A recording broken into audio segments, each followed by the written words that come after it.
अस्सलाम वालेकुम बेटा। आज हम चाह रहे हैं CTS पेपर 4 का इंट्रैक्शन करने, जिसमें सिलेबस था बेटा थर्मोडायनेमिक्स। तो चलिए स्टार्ट करते हैं बेटा। देखिए बेटा, क्वेश्चन नंबर 1 क्या लिखा है। The work done during the expansion of a gas from a volume of 4 decimetre cube to 6 decimetre cube against a constant external pressure of 3 atm is. एक गैस क्या कर रहा है बेटा, एक्सपेंशन कर रहा है। एक्सपेंशन का मतलब है कि वो वर्क होगा वो तो नेगेटिव होगा, तो एक्सपेंशन हो रहा है। कहाँ से एक्सपेंशन हो रहा है? 4 डेसीमीटर क्यूब से लेके 6 डेसीमीटर क्यूब तक। तो इसका मतलब जो V1 आपको दिया है, V1 का वैल्यू जो दिया है वो दिया आपको बेटा 4 litre. 4 decimetre cube means 4 litre. V2 का वैल्यू जो दिया है वो कितना दिया बेटा, 6 लीटर दिया हुआ है। तो V1 और V2 आपको दिया है। Against constant external pressure, P external constant है। अगर P एक्सटर्नल कांस्टेंट रहेगा, P external will be 3 atm। अगर P एक्सटर्नल कांस्टेंट होगा तो आप समझ लेना बेटा कि जो प्रोसेस हो रहा है वो एक इरिवर्सिबल प्रोसेस हो रहा है।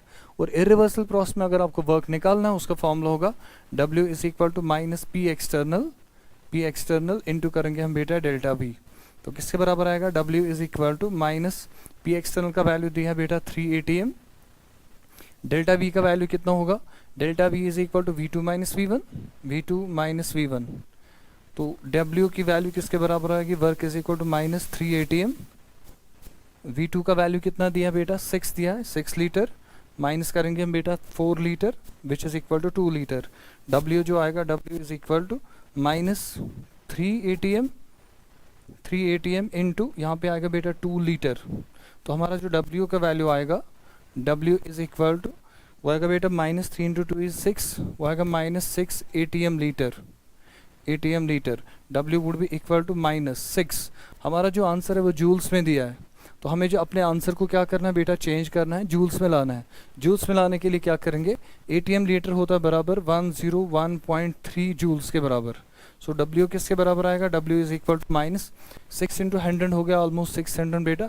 600 और 6.1 से मल्टीप्लाई होगा तो 608 ऑलमोस्ट आएगा। हमारा आंसर होना चाहिए 608 जूल्स के बराबर। तो first part is the correct answer. देखिए बेटा, सेकंड में क्या लिखा है।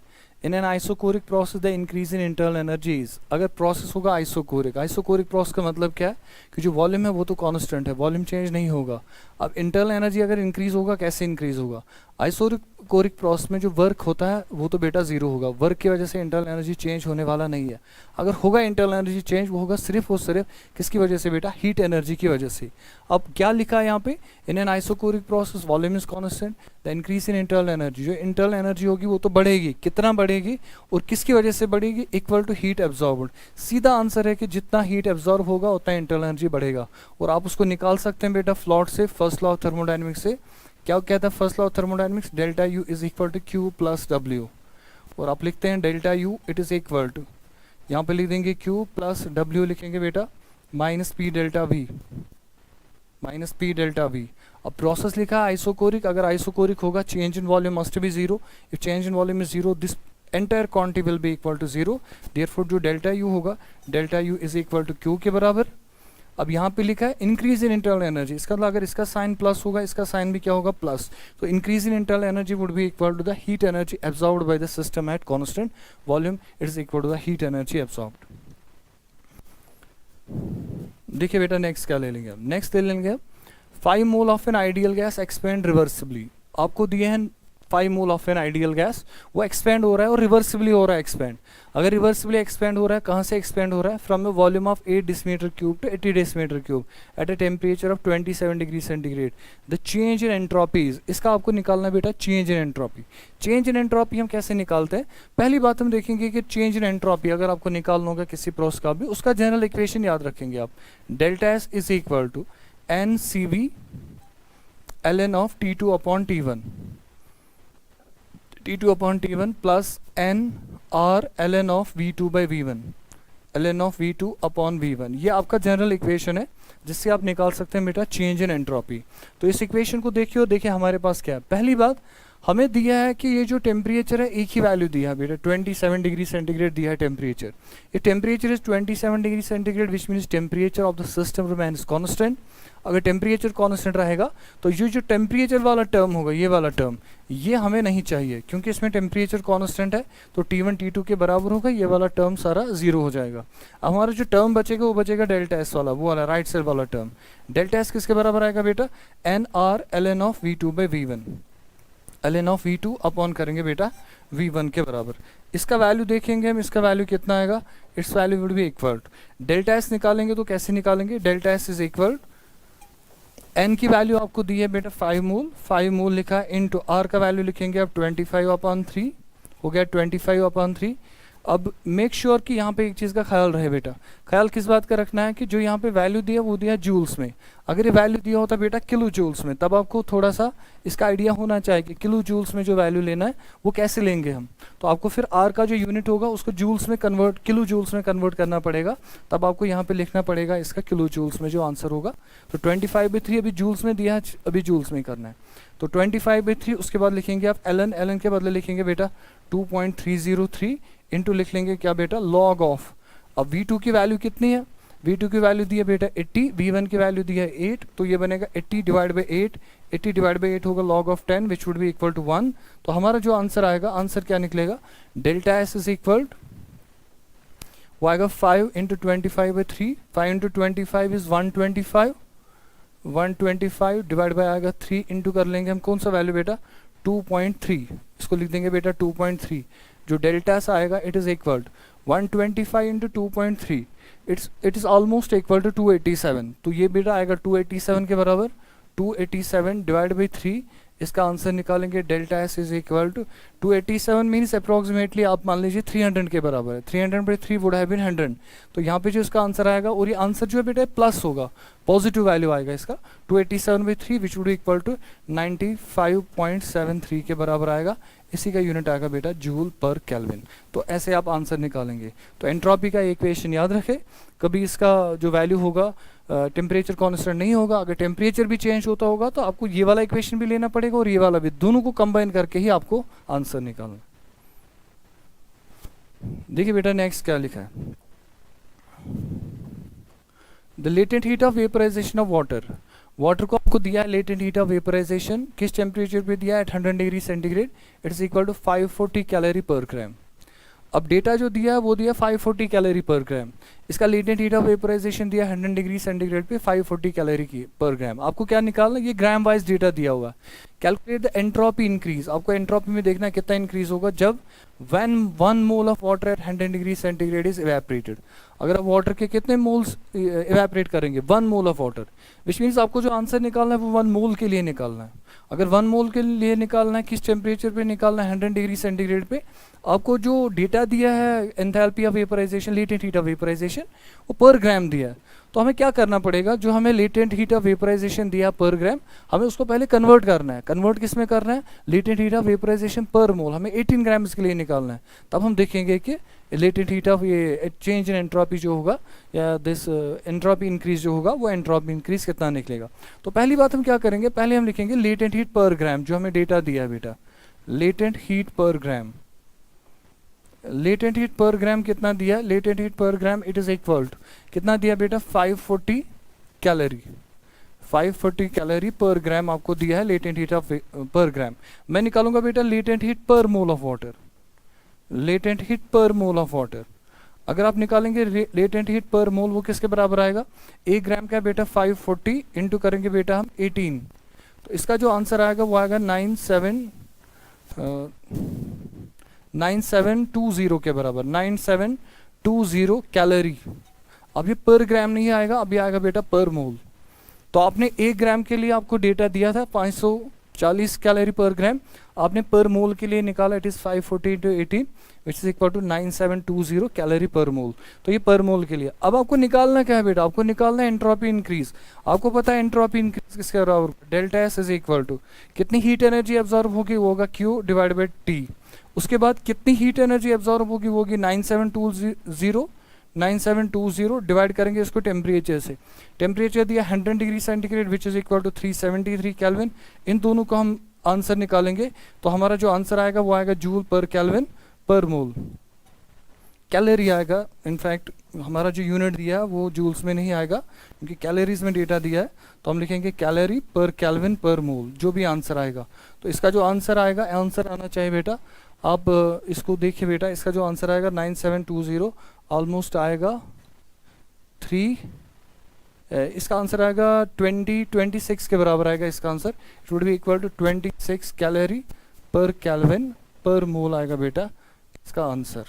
ये आएगा 26 कैलोरी पर मोल आएगा बेटा इसका आंसर। तो चलिए बेटा पढ़ते हैं next question. The standard gives free energy change of A reaction. एक रिएक्शन आपको दिया है, उसका दिया आपको gives free energy change for a gaseous reaction. Gaseous reaction दिया, टेम्परेचर है 27 degree centigrade which means 300 kelvin, वो दिया x kilo calorie, x kilo calories के बराबर दिया। The standard gives free energy change for a reaction at 27 degree centigrade is this. अब उसके बाद क्या लिखा, इफ इक्विलिब्रियम कांस्टेंट, अगर इस प्रोसेस का इक्विलिब्रियम कांस्टेंट है किसके बराबर, 100 के बराबर, और r का वैल्यू जो दिया वो किसके बराबर दिया, जो r का वैल्यू दिया बेटा, r value is equal to 2 kilo calorie per mole, जो r का वैल्यू दिया वो दिया 2 के बराबर। तो आपको क्या करना है, आपको आंसर निकालना है। Standard gives free energy change दिया है रिएक्शन का x किलो कैलोरी पर मोल, इक्विलिब्रियम कांस्टेंट आपको दिया हुआ 100 के बराबर, r का वैल्यू दिया है, तो आपको आंसर ही निकालना, और कुछ तो करना है नहीं। तो कैसे निकालेंगे answer, we write equation delta G it is equal to, delta G nought is equal to minus R T L N of के।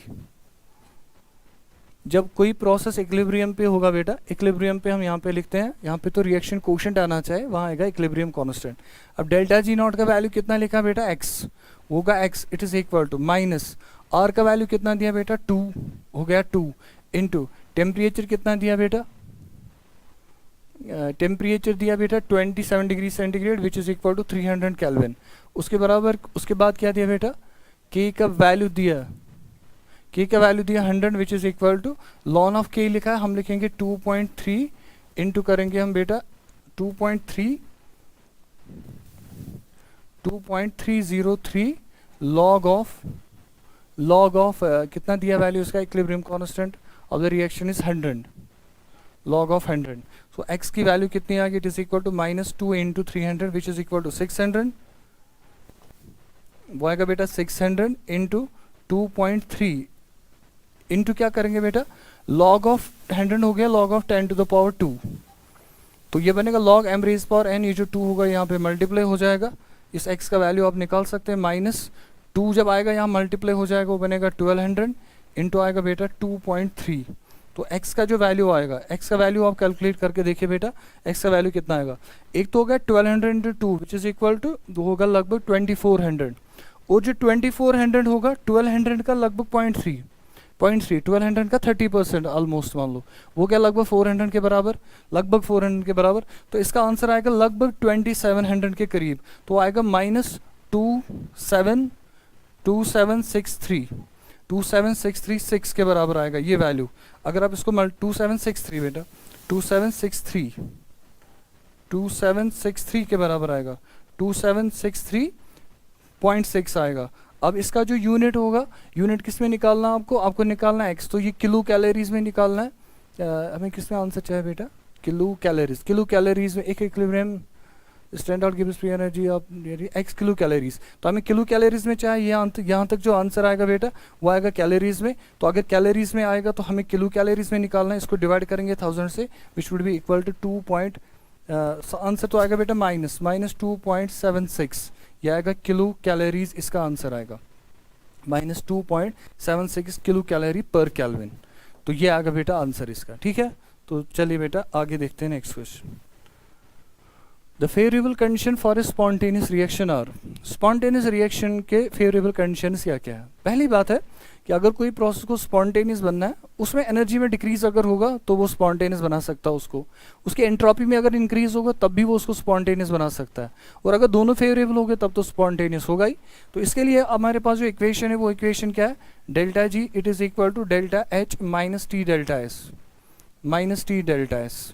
तो फेवरेबल कंडीशन क्या है, पहला हम अपना ही फेवरेबल कंडीशन याद रखेंगे कि जो डेल्टा एच होगा रिएक्शन का, it should be negative, delta H होना चाहिए बेटा नेगेटिव, ये तो पहली बात होगी। दूसरा जो डेल्टा एस होना चाहिए, delta S should be positive, delta H should be positive. ये वाले जो दो कंडीशंस होंगे ये रिएक्शन को ऑलवेज फेवरेबल ही बनाएंगे, ऑलवेज फेवरेबल होगा प्रोसेस अगर डेल्टा एच नेगेटिव होगा, डेल्टा एच पॉजिटिव, मतलब एनर्जी डिक्रीज हो रहा है और एंट्रोपी इंक्रीज हो रही है। अब हमें इनमें से ढूंढना है कि इनमें से कौन है। देखिए डेल्टा एच तो सब में पॉजिटिव है, डेल्टा एच सब में पॉजिटिव है। अब यहाँ पे जो डेल्टा एस है वो भी पॉजिटिव है, डेल्टा एस यहाँ पे पॉजिटिव है, डेल्टा एस यहाँ पे पॉजिटिव है। इसका मतलब है कि ये वाले दो वैल्यूज तो हो ही नहीं सकते। डेल्टा एच जो है पॉजिटिव है, नहीं कर सकते हैं, डेल्टा एस नेगेटिव है, तो ये प्रोसेस को अपोज करेंगे, इसको स्पॉन्टेनियस नहीं बनाएंगे। या तो पहला ऑप्शन आएगा या तो फोर्थ ऑप्शन आएगा। हम पहले ऑप्शन को ट्राई करते हैं। पहले ऑप्शन में क्या लिखा है बेटा, पहला ऑप्शन लिखा है डेल्टा एच इज पॉजिटिव, तो हम ऐसे निकालेंगे delta G is equal two plus delta H minus delta S भी लिखा है पॉजिटिव टी, और इसको करेंगे हम बेटा प्लस डेल्टा एस। तो इक्वेशन वापस वही आएगा हमें, delta G it is equal two plus delta H, और प्लस और माइनस हो गया माइनस टी डेल्टा एस। अब ये प्रोसेस स्पॉन्टेनियस होगा किस कंडीशन में, अगर magnitude of process would be spontaneous if magnitude of T delta S, जो टी डेल्टा एस का मैग्नीट्यूड होना चाहिए वो ज़्यादा होना चाहिए than the magnitude of delta H. जो टी डेल्टा एस का मैग्नीट्यूड होना चाहिए वो डेल्टा एच से ज़्यादा होना चाहिए, तभी ऐसा पॉसिबल है कि इसका जो प्रोसेस का डेल्टा जी होगा that delta G would be negative, तब वो हो जाएगा स्पॉन्टेनियस। तो देखते हैं फर्स्ट ऑप्शन क्या लिखा है। हमें फर्स्ट ऑप्शन में लिखा है बेटा, पहले ऑप्शन में कि इसका जो डेल्टा एच है वो तो पॉजिटिव है, डेल्टा एस पॉजिटिव है, डेल्टा एस भी पॉजिटिव लिया, डेल्टा एस भी पॉजिटिव लिया, लेकिन जो डेल्टा एच है वो ग्रेटर देन है जो टी डेल्टा एस है, टी डेल्टा एस वो ग्रेटर देन है डेल्टा एच, इससे इसका जो डेल्टा एच आएगा वो नेगेटिव आएगा। It's answer would be the first part. देखिए बेटा क्या है, 1 mole of sulphuric acid is completely neutralise. आपने लिया 1 मोल ऑफ सल्फ्यूरिक एसिड, उसको पूरा न्यूट्रलाइज करवाया। जब इसको आप पूरा न्यूट्रलाइज करवाएंगे, किससे न्यूट्रलाइज करवाएंगे, with 1 mole of NaOH। 1 mole of sulphuric acid ले लिया, उसको न्यूट्रलाइज करवा रहे हैं आप विथ 2 मोल ऑफ NaOH से इन dilute solution. The amount of heat evolve during process. अब इसमें क्या कॉन्सेप्ट है हमें यूज करना है, कॉन्सेप्ट ये है, अगर आपको कॉन्सेप्ट याद होगा, जब आप लेते हैं बेटा H प्लस का 1 मोल और आप लेंगे OH माइनस का 1 मोल, जब आप इन दोनों को कंबाइन करते हैं आपको मिलता है बेटा वाटर। तो आप H प्लस का लेते हैं 1 इक्वेलेंट, OH माइनस का लेते हैं आप 1 इक्वेलेंट, और बनता क्या आपको, बनता है वाटर। क्या यहाँ पे एनर्जी रिलीज होती है, हाँ एनर्जी रिलीज होती है। कितनी एनर्जी रिलीज होती है उसको बोलते हैं delta enthalpy of neutralisation. Delta NH would be equal to minus कितना होगा बेटा, ऑलमोस्ट 57 के बराबर, 57.2 किलो जूल्स के बराबर इतनी एनर्जी रिलीज होती है। When 1 equivalent of H plus combines with 1 equivalent of OH minus two form 1 mole of water, तब जो एंथैल्पी ऑफ न्यूट्रलाइजेशन होगा उतना हो जाएगा। तो जब भी वाटर का 1 मोल बनेगा from 1 mole of H plus and 1 mole of OH minus, तब वहाँ से क्या होगा, तब वहाँ से वाटर बनेगा और इतनी एनर्जी निकल जाएगी। अब हम रिएक्शन पे आते हैं। रिएक्शन क्या दिया आपको, सल्फ्यूरिक एसिड का रिएक्शन आपको दिया हुआ है। सल्फ्यूरिक एसिड आप क्या लेंगे, 1 मोल ऑफ H2SO4 आपने लिया बेटा, 1 मोल ऑफ H2SO4, H2SO4 आपने ले लिया 1 मोल। इस 1 मोल का कॉम्बिनेशन करवा रहे हैं किसके साथ, 2 मोल ऑफ NaOH। तो NaOH के लेंगे आप बेटा 2 मोल ऑफ NaOH। इन दोनों का आपस में कॉम्बिनेशन करवाएंगे तो प्रोडक्ट जो बनेगा वो बनेगा Na2SO4 प्लस क्या बनेगा, प्लस इसमें वाटर बनेगा ट्वाइस वाटर। तो वाटर जो बन रहा है वो 2 मोल बन रहा है। अब बेटा इस पर ध्यान दीजिए आप, ये जो सल्फ्यूरिक एसिड है इसमें H प्लस निकलेंगे, कितने मोल निकलेंगे, 2H प्लस। सल्फ्यूरिक एसिड के 1 मोल से जो H प्लस के मोल्स निकलेंगे वो 2 मोल निकलेंगे, क्योंकि इसका एन फैक्टर 2 है, प्लस इसके 2 मोल से NaOH के 2 मोल से निकलेंगे 2 मोल ऑफ OH माइनस। 2 मोल आएगा बेटा OH माइनस। जब ये 2 मोल OH माइनस कंबाइन होगा ये बनाएंगे 2 mole of water, 2 mole water बनाएंगे। जब 2 मोल वाटर ये बनेगा तब वहाँ पे एनर्जी तो रिलीज होगी। अब 1 मोल से कितनी एनर्जी रिलीज होगी, -57.2। अब यहाँ पे कितनी एनर्जी रिलीज होगी 2 मोल ऑफ वाटर से, उसका डबल 57.2 का डबल कितना होता है, that will be twice 57 of 2 which would be equal to 114.4 kilo joule जो होगी, इतनी एनर्जी रिलीज होगी। This must be the correct answer. देखिए बेटा क्या, आपको एक हाइपोथेटिकल रिएक्शन दिया हुआ, एक हाइपोथेटिकल रिएक्शन है, x गिव्स 2y, x जो दे रहा है वो दे रहा है बेटा 2y। ये एक हाइपोथेटिकल रिएक्शन है, x गिव्स 2y। आपको इस रिएक्शन का निकालना है, proceeds by the following sequence, the value of delta H is, इस रिएक्शन का आपको डेल्टा H का वैल्यू निकालना है। अब निकालना कैसे है, जो इक्वेशंस दिए हैं इन्हीं से निकालना है। अब देखिए इक्वेशंस में आपको करना है क्या, पहली बात आपको लेफ्ट साइड में जो रिक्वायर्ड इक्वेशन है, आपका रिक्वायर्ड इक्वेशन वो वाला है, जो आपका रिक्वायर्ड इक्वेशन है वो बेटा ये वाला इक्वेशन, आपको चाहिए तो ये इक्वेशन। अब इसमें लेफ्ट साइड में जो x के मोल्स है वो कितने हैं 1 मोल, तो आपको इन इसके जो स्टेप्स है इनमें 1 मोल बचाना है। क्या इनमें लेफ्ट साइड में कहीं पे x है? हाँ यहाँ पे x है, लेकिन ये जो x है कितने मोल है? Half mole. आपको कितने चाहिए? 1 मोल। तो जो पहला वाला रिएक्शन होगा उसके लेफ्ट साइड में तो x है लेकिन हाफ मोल है, आपको चाहिए 1 मोल। आप इस इक्वेशन को मल्टीप्लाई करेंगे बेटा 2 से। जब 2 से मल्टीप्लाई करेंगे इसकी एनर्जी कितनी निकलेगी? अब एंथैल्पी डेल्टा एच वो आएगा ट्वाइस Q1। तो पहले वाली रिएक्शन का आएगा ट्वाइस Q1। उससे क्या फायदा होने वाला है? यहाँ पे हाफ ऑफ एक्स, आपको हाफ ऑफ एक्स नहीं चाहिए, आपको पूरा एक्स चाहिए, इसलिए मल्टीप्लाई 2 से करेंगे। दूसरी बात, आपको राइट साइड में चाहिए 2y। राइट साइड में अगर 2y चाहे, इसके राइट साइड में देखिए क्या है, इसके राइट साइड में y है but it is half of y। Half of y को आपको 2y बनाना है, तो ये वाला जो रिएक्शन होगा इस रिएक्शन को मल्टीप्लाई करेंगे बेटा 4 से। 4 से मल्टीप्लाई क्या आएंगे? वो आएगा, वो बनेगा 4 टाइम्स Q3। बन गए ये। अब क्या बाकी चीज रह गए? अब बाकी चीज क्या रह गया? ये वाला, ये जो जब आपने इस रिएक्शन को मल्टीप्लाई किया 2 से तो ये z आ गया ट्वाइस। इस रिएक्शन को मल्टीप्लाई किया 4 से तो ये कितना आएगा? 4 से मल्टीप्लाई करके, 4 से मल्टीप्लाई करेंगे तो ये W जो होगा ये बनेगा 4 टाइम्स। इसका मतलब आपको यहाँ पे 2z है, यहाँ पे एक ही z है, 2 बनाने पड़ेंगे। यहाँ पे आपको 4W है लेकिन यहाँ पे 2W है, इसको भी 4 बनाना पड़ेगा। तो इस रिएक्शन को भी हम मल्टीप्लाई करेंगे 2 से, इसको मल्टीप्लाई 2 करेंगे तो क्या आएगा? ट्वाइस Q2 आएगा। अब इस रिएक्शन का जो डेल्टा एच होगा, इस रिएक्शन का जो डेल्टा एच होगा, जो रिक्वायर्ड इक्वेशन है उसका डेल्टा एच किसके बराबर आएगा? एक तो आएगा twice Q1 plus twice Q2 और लास्ट में आएगा बेटा 4 टाइम्स Q3। तो ये इसका आंसर आएगा, delta H is equal to. अब ये ऑप्शंस में देखिए आंसर है twice Q1 plus twice Q2, twice Q1 plus Q2, 3 times Q3। इसमें ट्वाइस है ही नहीं, इसमें तीनों का ट्वाइस दिखाया नहीं है, तो इसका आंसर ये होना चाहिए। इसमें से 2 कॉमन निकाल दो, 2 कॉमन निकालेंगे तो क्या आएगा? Q1 प्लस Q2 प्लस क्या होगा बेटा? 2 टाइम्स Q3 के बराबर।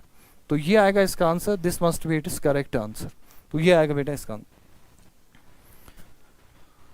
देखिए बेटा, enthalpy of 1 mole of monoatomic ideal gas is equal to, अगर आपको 1 मोल ऑफ मोनोएटॉमिक गैस लेना उसकी एंथैल्पी कितनी होगी?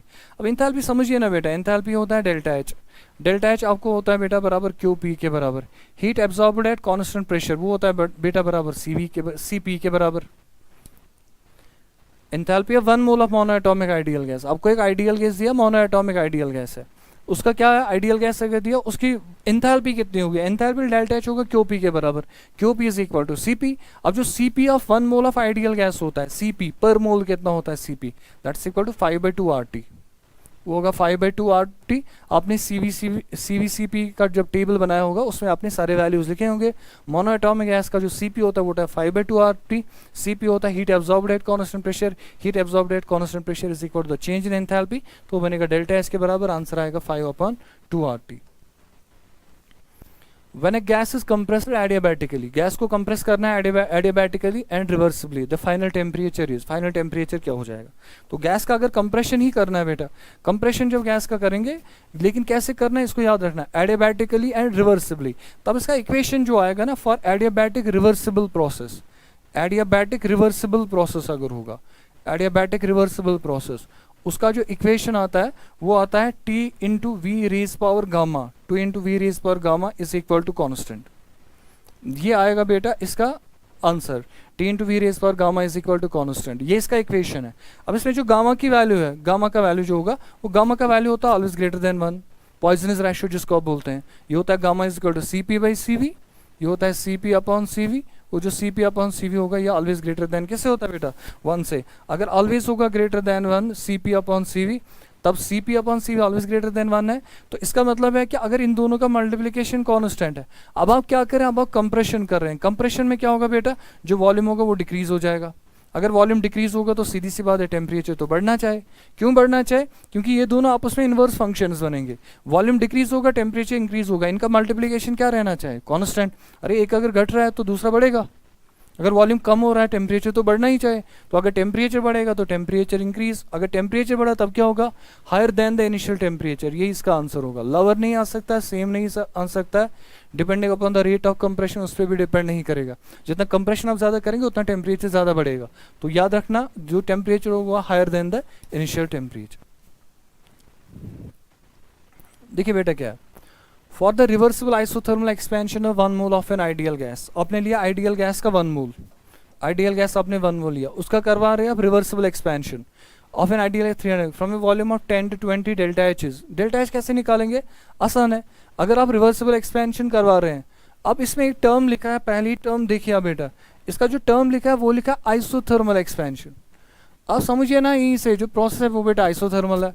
अगर आइसोथर्मल प्रोसेस होगा, आइसोथर्मल प्रोसेस, अगर आइसोथर्मल प्रोसेस होगा, इस क्वेश्चन को करने की कोई ज़रूरत नहीं है। अगर आइसोथर्मल प्रोसेस होगा, आइसोथर्मल प्रोसेस में जो डेल्टा टी होता है बेटा, इसका डेल्टा टी जो होगा दैट इज इक्वल टू 0। अगर डेल्टा टी 0 के बराबर होगा, आपको पता है डेल्टा एच किसके बराबर होता है, it is equal to N into C P into delta T. Delta H is equal to N into C P into delta T. तो इस डेल्टा टी की जो वैल्यू है वो कितनी है आइसोथर्मल प्रोसेस में, 0। इसका मतलब जो डेल्टा एच होगा that must be equal to 0।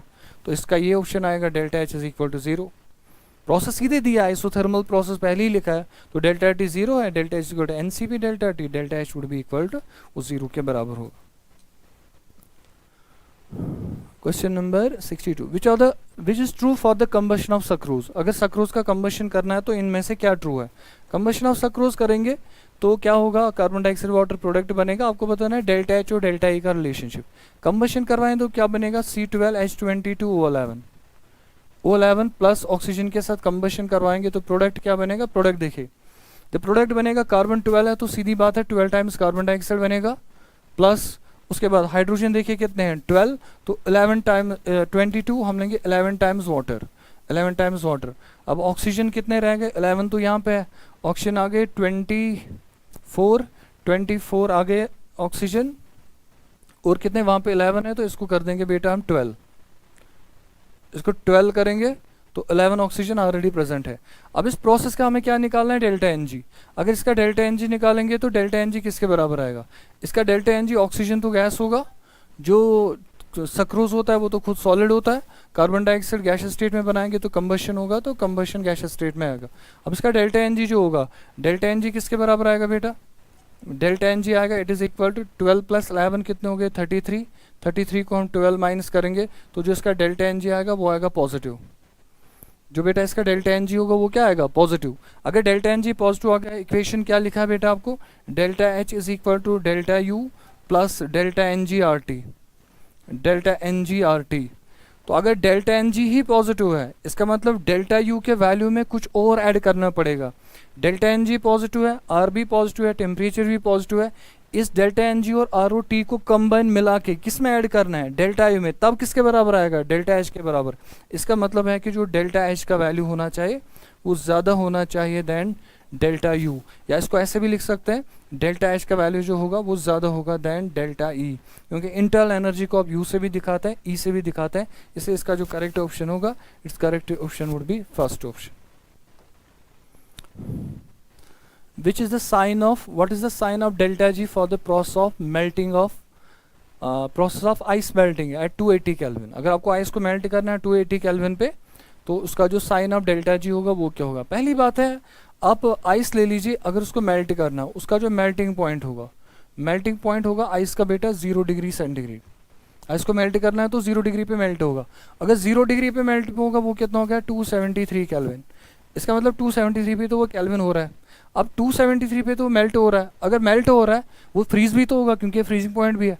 अब आप टेम्परेचर बढ़ा रहे हैं, आप टेम्परेचर ले रहे हैं 280 Kelvin, तो अगर आप टेम्परेचर 280 Kelvin ले रहे हैं, इसका मतलब टेम्परेचर इससे ज़्यादा लिया तो आप फ्रीजिंग पॉइंट से ऊपर चले गए, तो ये मेल्ट हो जाएगा। अगर ये मेल्ट होगा तब इस टेम्परेचर पे जो डेल्टा जी होगा, that delta G would be negative, delta G would be less than 0। अब देखिए क्या आंसर आएगा, सी पार्ट आएगा बेटा इसका answer. Sign of delta G for the ice melting जो होगा, इसका आंसर जो होगा delta G would be less than 0। अब देखिए बेटा दूसरी बात क्या है, अब आपको इसका आंसर निकालना है। The enthalpy of reaction at 273 Kelvin। अगर आप एंथैल्पी ऑफ रिएक्शन लेंगे एट 273 Kelvin, उसका वैल्यू दिया है, तो पहली चीज़ दी क्या है बेटा वो समझेंगे पहले। एंथैल्पी ऑफ रिएक्शन आपको डेल्टा एच दिया है, अब इसमें लिखा है what is the enthalpy of reaction, delta H one का वैल्यू दिया, डेल्टा एच वन का वैल्यू दिया -3.57 किलो जूल्स दिया। किसका वैल्यू बेटा, डेल्टा एच वन का। This the enthalpy of the reaction at temperature 1 जो हमने लिया है 273। अब आपको क्या करना है, आपको दिया है टेम्परेचर भी दिया है, तो T1 दिया बेटा, T1 का वैल्यू दिया बेटा 273, 273, दूसरा दिया टेम्परेचर T2, वो दिया 373 केल्विन। तो उसके बाद आपको इसका डेल्टा H2 निकालना है। डेल्टा H2 कितना होगा वही आपको निकालना है। तो हमारे पास एक ऐसा इक्वेशन है जिसको हम कहते हैं बेटा किरचॉफ्स इक्वेशन या किरचॉफ्स फॉर्मूला, वो हम यूज़ करके इसका आंसर निकालेंगे। वो फॉर्मूला क्या है बेटा, delta CP it is equal to delta H2 minus delta H1 divide by T2 minus T1, T2 minus T1, delta H2 minus delta H1 divide by T2 minus T1। अब process में वही हमसे लिखा है कि इसका डेल्टा CP जो है वो 0 है, तो इसकी वैल्यू 0 है। अगर इसकी वैल्यू 0 है, वो 0 रख देंगे, it is equal to delta H2 minus delta H1 divide by T2 minus T1, T2 minus T1। तो ये T2 माइनस T1 इसको मल्टीप्लाई कर दो तो 0 आएगा। तो अगर ये 0 आएगा, आप ऐसे कर सकते हैं 0 into T2 minus T1, T2 minus T1 which is equal to delta H2 minus delta H1। इन इक्वेशंस को कंफ्यूज मत करना, अलग अलग इक्वेशंस है। तो ये यहाँ से बेटा यहाँ से ये वाला इक्वेशन अलग है। तो इस वाले इक्वेशन को कर दो तो 0 किसके बराबर आएगा बेटा, 0 is equal to delta H2 minus delta H1। तो अब ये वाला वैल्यू पॉजिटिव है, इसको यहाँ लेके आए तो माइनस बनेगा। तो अगर बनेगा minus delta H2 it is equal to minus delta H1, ये आएगा बेटा। अब आपको क्या करना है, minus delta H2 is equal to minus delta H1, जो डेल्टा H1 का वैल्यू होगा वही डेल्टा H2 का भी वैल्यू होगा। डेल्टा H1 का वैल्यू कितना दिया, 3.57 किलो जूल, इसका आंसर भी होगा 3.57 किलो जूल। तो ये निकलेगा बेटा इसका आंसर। चले बेटा आगे बढ़ते हैं।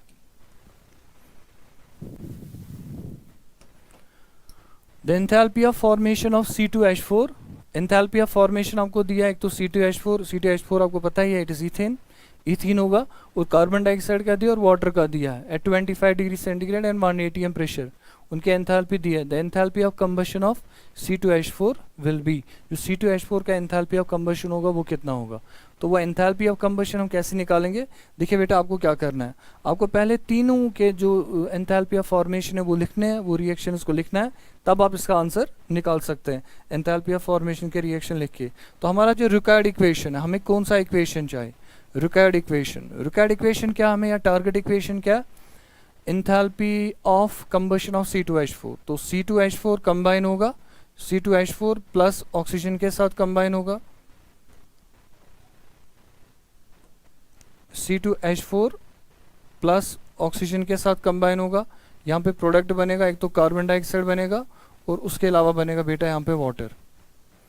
एक तो कार्बन डाइऑक्साइड बनेगा और दूसरा बनेगा यहाँ पे वाटर। अब रिएक्शन को बैलेंस करेंगे, यहाँ पे ट्वाइस लिख देंगे, यहाँ पे भी ट्वाइस लिखेंगे 4 टाइम। ऑक्सीजन कितने आ गए 4 एंड इसको लिखेंगे 3 टाइम। ये आपका रिक्वायर्ड इक्वेशन, ये इक्वेशन आपको चाहिए, इसी इक्वेशन के आंसर्स आपको निकालने हैं। अब इस इक्वेशन को तक हम कैसे पहुंचेंगे, इसके लिए आपको और 3 इक्वेशंस दिए हैं। अब इक्वेशन क्या क्या दिया, पहला लिखा है enthalpy of formation of C2H4। Enthalpy of formation क्या होता है, आपको किसी कंपाउंड को बनाना उसके एलिमेंट से और वो स्टैंडर्ड स्टेट में होना चाहिए। एलिमेंट स्टैंडर्ड स्टेट में है, उनको कंबाइन करना और आपको वहाँ पे प्रोडक्ट मिल रहा है, उसमें जो एंथैल्पी चेंज होगा दैट्स एंथैल्पी ऑफ फॉर्मेशन। तो enthalpy of formation of C2H4 दिया है। पहला हम क्या लिखेंगे, enthalpy of formation of C2H4 में हम लिखेंगे बेटा C कितने चाहिए बेटा, 2 कार्बन चाहिए, ट्वाइस कार्बन प्लस हाइड्रोजन कितने चाहिए 4, हम लिखेंगे ट्वाइस H2, ये कंबाइन होगा और ये बनाएंगे बेटा C2H4। इस रिएक्शन का आपको एंथैल्पी दिया है डेल्टा H, इसका डेल्टा H का वैल्यू कितना दिया, वो दिया बेटा +52, तो यहाँ पे आएगा बेटा +52। ये तो होगी पहली इक्वेशन। दूसरी इक्वेशन में क्या दिया, कार्बन डाइऑक्साइड का एंथैल्पी ऑफ फॉर्मेशन, आप लिखेंगे कार्बन प्लस ऑक्सीजन O2, ये देगा बेटा कार्बन डाइऑक्साइड CO2। अब इसका जो डेल्टा H है वो भी आपको दिया, डेल्टा H की वैल्यू दिया -394। तीसरा क्या दिया बेटा, enthalpy of formation of water, जो वाटर दिया आप लिखेंगे H2 plus half of O2 और यहाँ पे बनाना आपको बेटा H2। अब मैंने हाफ ऑफ O2 क्यों ले लिया, हाफ ऑफ O2 इसलिए ले लिया क्योंकि आपको कंपाउंड बनाना है ओनली 1 मोल, तो 1 मोल कंपाउंड बनाना है। आप इसका डेल्टा H बताइए कितना है, delta H would be equal to -286। अब आपको करना क्या है, रिक्वायर्ड इक्वेशन इन्हीं से चाहिए, इनका जो रिक्वायर्ड इक्वेशन होगा उस पर हम ध्यान दे देंगे। क्या बनेगा इक्वेशन, देखिए बेटा आपको ये C2H4 चाहे लेफ्ट साइड में, ये जो C2H4 है उसको लेफ्ट साइड में लेना है वो चाहिए 1 ही। इसका स्टोइचोमेट्रिक कोएफिशिएंट 1 है, इसका स्टोइचोमेट्रिक कोएफिशिएंट 1 है, लेकिन ये राइट में है। इसका मतलब पहला इक्वेशन आपको रिवर्स करना है। तो अगर आप पहला इक्वेशन रिवर्स करेंगे, रिवर्स करके उसका आंसर कितना आएगा बेटा, वो प्लस, जब भी आप एक थर्मोकेमिकल इक्वेशन को रिवर्स करेंगे जो साइन ऑफ डेल्टा एच होता है वो इन्वर्ट हो जाता है। ये +52 है, ये बनेगा -52। तो मैं लिखूंगा उस रिएक्शन का डेल्टा एच कितना आएगा, इसका डेल्टा एच आएगा इट इज इक्वल टू -52। उसके बाद प्लस देखते हैं उसके बाद क्या आएगा। अब आपको क्या करना है बेटा, राइट साइड में 2 कार्बन डाइऑक्साइड होने चाहिए। 2 कार्बन डाइऑक्साइड नहीं है, एक ही कार्बन डाइऑक्साइड है। इस रिएक्शन को आप मल्टीप्लाई करेंगे बेटा 2 से। जो राइट साइड में आपको 2 वाटर भी चाहे, 2 वाटर भी चाहे, 2 वाटर भी चाहे, तो इस वाली रिएक्शन को भी हम मल्टीप्लाई करेंगे 2 से। बस इतना ही करना है, इनको ऐड करना है, आंसर आएगा। सीधी बात है, आंसर है। देखो C2H4 तो चाहिए रिवर्स साइड में, इसलिए रिवर्स कर दिया।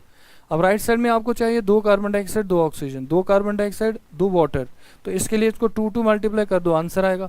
जब आप किसी थर्मोकेमिकल इक्वेशन को मल्टीप्लाई करते हैं, वो सिर्फ थर्मोकेमिकल इक्वेशन को ही मल्टीप्लाई नहीं होता, उसकी एनर्जी को भी होता है। तो यहाँ पे एनर्जी को मल्टीप्लाई करेंगे। मैं प्लस क्या करूँगा, I will rewrite it once, मैं इसको थोड़ा अच्छे से लिखूंगा बेटा। जो डेल्टा एच होगा, delta H would be equal to किसके बराबर आएगा, वो +52 है, ये बनेगा -52, -52। उसके बाद क्या आएगा, प्लस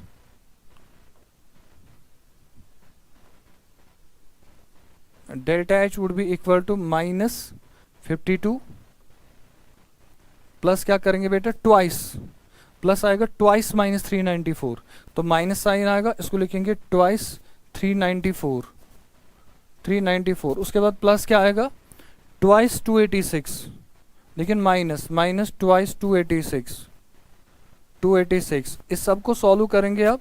जो इसका डेल्टा एच वैल्यू आएगा, इसका डेल्टा एच आएगा बेटा माइनस, देखिए ये तो सीधी सी बात है, ये 600, ये कुछ 6039 बनेगा, तो इसका आंसर जो आएगा वो आएगा -1412 किलो जूल पर मोल। तो ये निकलेगा बेटा इसका आंसर। सीधे इक्वेशन को सॉल्व करना, लिखना और आंसर निकाल। Cl2 गैस जो है वो Cl2 में कन्वर्ट हो रहा है, तो करना क्या बेटा, आंसर बिल्कुल सिंपल है। Cl2 गैस कन्वर्ट हो रहा है Cl ट्वाइस Cl में, तो इसका मतलब डिसोसिएशन हो रहा है। आपको Cl2 दिया है, Cl-Cl, ये दिया आपको Cl-Cl, Cl-Cl, 2 क्लोरीन दिया आपको, एक गैसियस स्टेट में है, तो ये गैसियस स्टेट में क्लोरीन मॉलिक्यूल है, इसका डिसोसिएशन करना है, तो एक तो Cl बनेगा, दूसरा भी Cl बनेगा। ये गैसियस स्टेट में है, ये भी गैसियस स्टेट में है। अब उसमें क्या लिखा है, पहले कितने मोल्स लिए थे आपने, 1 मोल, ये टोटल में 1 मोल था, ये टोटल में अलग अलग से 1 मोल बन रहा है, ये कितने मोल बनेंगे, 2 मोल। अगर 2 मोल बन गया, the value of delta H will B, इसका डेल्टा एच वैल्यू क्या होगा, डिसोसिएशन करवाना है, डिसोसिएशन को तो delta H would B positive, जो डेल्टा एच होगा वो पॉजिटिव है, delta H would B positive, that's the answer. Question number 67। अब 67 क्वेश्चन नंबर में क्या लिखा बेटा, x gram of ethanol, x gram of ethanol. जिस हिसाब से इस क्वेश्चन का डेटा दिया, ये इथेनॉल नहीं, ये इथेनॉल होना चाहिए, क्योंकि 44 यहाँ पे डेटा यूज किया तो उसी का मोलर मास है। x gram of ethanol was subjected to combustion in a bomb calorimeter and the heat produced is y joules. Then heat जो प्रोड्यूस हो रहा है y जूल्स है, उसको डेल्टा एच बोलेंगे। तो अगर वो डेल्टा एच है तो डेल्टा ई का आंसर निकालना है, कैसे निकालेंगे, तो देखिए आंसर आसान सी बात है, आपको खुद आएगा। अगर आप इथेनॉल का बॉम्ब कैलोरीमीटर में रिएक्शन करवाएंगे, कंबशन करवाएंगे, तो इथेनॉल का फॉर्मूला क्या बनेगा बेटा, C2H5OH। इसका कंबशन करवाएंगे बॉम्ब कैलोरीमीटर में, तो क्या होगा, O2 के साथ कम होने का कार्बन डाइऑक्साइड तो बनेगा ही, CO2 बनेगा ट्वाइस कार्बन डाइऑक्साइड, प्लस क्या बनेगा, एक तो बनेगा CO2, उसके अलावा क्या होगा बेटा, CO2 प्लस और बनेगा इसमें वाटर, वो बनेगा बेटा 3 टाइम्स वाटर, 3 टाइम्स H2O बनेगा। तो ये हो गया है, ये कितने हो गए, 4 and 3 हो गया 7, इसको लिखेंगे बेटा 3 टाइम्स, क्योंकि एक बार ऑक्सीजन पहले ही है, so it is 3 times O2 हो गया। रिएक्शन बैलेंस, ये रिएक्शन हो जाएगा, इससे कार्बन डाइऑक्साइड बनेगा, वाटर बनेगा, और इसका जो एंथैल्पी है कुछ ना कुछ निकलेगा, तो जो इसका डेल्टा एच होगा वो नेगेटिव होगा, क्योंकि कंबशन है तो प्रोसेस वुड भी नेगेटिव। अब इसमें लिखा क्या है, अगर आप इसके x ग्राम लेंगे, इसके अगर आप x ग्राम लेंगे, x ग्राम आपने लिया इथेनॉल का, x ग्राम ऑफ इथेनॉल कितनी एनर्जी दे रहा है, वो दे रहा है बेटा कितने जूल्स, y जूल्स, तो वो दे रहा है -y, लेकिन यानी एनर्जी रिलीज हो रही है, तो ये y जूल्स के बराबर एनर्जी दे देगा। अगर आप इसके x ग्राम लेंगे तो ये देगा -y जूल्स, इतनी एनर्जी रिलीज हो रही है, -y जूल्स। अब आपको क्या लिखा है, अब आपको लिखा है कि डेल्टा ई कंबशन जो होगा -x जूल्स होगा, -x जूल्स होगा कंबशन, डेल्टा ई कंबशन होगा -5 joules, delta E combustion 44 joule पर मोल। इसका ये आंसर हो सकता है। देखिए बेटा कैसे, एक्स ग्राम अगर खत्म होगा तो कितना बनाएगा -5 जूल्स। अगर 1 ग्राम खत्म होगा बेटा, 1 ग्राम, वहाँ से एनर्जी कितनी निकलेगी, -y डिवाइड बाई क्या लिखेंगे बेटा, डिवाइड बाई x जूल्स। और अगर 44 ग्राम्स खत्म होंगे, जो इथेनॉल का मोलर मास होता है, 44 ग्राम्स खत्म होंगे तो कितना बनेगा, वो बनेगा बेटा बराबर minus Y divided by X into 44 joules, into 44 joule, और यूनिट आएगा बेटा पर मोल, 1 मोल के हिसाब से। तो इसका जो आएगा ना बेटा डेल्टा एच इस प्रोसेस का, delta H would be equal to -44 Y divide by X joule पर मोल। ये तो आएगा इसका कौन सा आंसर, डेल्टा एच का। आपको डेल्टा एच नहीं निकालना, आपको डेल्टा ई निकालना। तो डेल्टा ई कैसे निकालेंगे आप, पहले डेल्टा एच निकाल दिए, डेल्टा ई कैसे निकालेंगे। आपको याद होगा बेटा जो बॉम्ब कैलोरीमीटर होता है, बॉम्ब कैलोरीमीटर में जो वॉल्यूम रहता है वो कांस्टेंट रहता है, वॉल्यूम इज कांस्टेंट। अगर वॉल्यूम रहेगा बेटा कांस्टेंट तो डेल्टा वी किसके बराबर होगा, delta V is equal to 0। अगर डेल्टा वी 0 होगा हम लिख सकते हैं delta H it is equal to delta U plus P delta V. अगर वॉल्यूम कांस्टेंट है, वॉल्यूम कांस्टेंट हो गया तो उससे क्या होगा, वॉल्यूम अगर डेल्टा वी 0 है, इस वैल्यू को यहाँ पे रख देंगे, 0 हो गया, इसका मतलब जो डेल्टा एच होगा वो होगा बराबर डेल्टा यू के, वो आपस में बराबर होंगे। और अगर डेल्टा यू बराबर है, इसी डेल्टा यू को आप लिख सकते हैं डेल्टा ई, क्योंकि इंटरनल एनर्जी का नोटेशन यू भी है ई भी है, और इसका वैल्यू जो आएगा वो आएगा -44 Y divide by X kilo joule पर मोल, जूल पर मोल, किलो जूल नहीं आएगा, जूल पर मोल। This would be the correct answer. इसका आंसर आएगा बेटा ये वाला पार्ट। देखिए क्या दिया बेटा, अब आपको लिखा है कि 68 क्वेश्चन में आपको रिएक्शन दिया है, रिएक्शन कितने दिए हैं, 1 2 3 and 4, enthalpy of formation of sulphuric acid. इसी से कर लेंगे बेटा enthalpy of formation of sulphuric acid, एक ही स्टेप में निपटा देंगे। सल्फ्यूरिक एसिड के लिए आपको क्या क्या चाहिए, फॉर्मूला क्या है, H2SO4, 2 hydrogen 1 sulphur 4 oxygen, 2 hydrogen plus 1 sulphur plus 4 oxygen चाहिए। 4 ऑक्सीजन को लिखेंगे ट्वाइस O2 चाहिए और बनेगा सल्फ्यूरिक एसिड H2SO4, क्योंकि हमें निकालना है एंथैल्पी ऑफ फॉर्मेशन, तो फॉर्मेशन के लिए हमें इसके एलिमेंट्स लेने ज़रूरी। तो लेफ्ट साइड में क्या चाहिए, 2 हाइड्रोजन। अब देखिए लेफ्ट साइड में है 2 हाइड्रोजन, ट्वाइस H भी नहीं लिखेंगे बेटा, H2 लिख देंगे, इसको H2 लिख देंगे। तो लेफ्ट साइड में देखो क्या 2 हाइड्रोजन है किसी इक्वेशन में, हाँ इस वाली इक्वेशन में 2 हाइड्रोजन है, तो इसका जो वैल्यू है ऐसे ही रख दो, कुछ भी मत कर दो। उसके बाद इस वाली इक्वेशन को देखिए, आपको सल्फर कहाँ पे मिल रहा है, पहले सल्फर 1 है, सल्फर 1 है तो 1 रहने दो, ठीक है कोई प्रॉब्लम नहीं है। उसके बाद आपको क्या करना है, इन 2 इक्वेशंस को ऐसे ही रखना है। अब जो इक्वेशन है वो वाले 2 है, यहाँ पे राइट साइड में बेटा SO2, यहाँ पे लेफ्ट साइड में SO2, ये SO2 और SO2 कैंसिल हो जाएगा। यहाँ पे राइट साइड में SO3, यहाँ पे लेफ्ट साइड में SO3, वो भी कैंसिल हो जाएगा, तो ये कैंसिल हो जाएगा। यहाँ पे राइट साइड में है वाटर, यहाँ पे लेफ्ट साइड में वाटर, वो कैंसिल हो जाएगा, और आपको बचेगा सिर्फ राइट साइड में H2SO4। इसका मतलब क्या, आपको कुछ नहीं करना है, जो रिएक्शन है सब दिए, सारी एनर्जीज को सम करना है, जो सम करके आंसर आएगा that would be the correct answer. और इसका जो ऑप्शन आएगा बेटा सम करके, इनको अगर आप सम करेंगे तो ये हो गया 300, ये मान लो 400, 500, 6, 7, 800 something, that would be equal to minus, सबका साइन माइनस है तो सबका साइन माइनस करके 814 का आंसर आएगा इसका।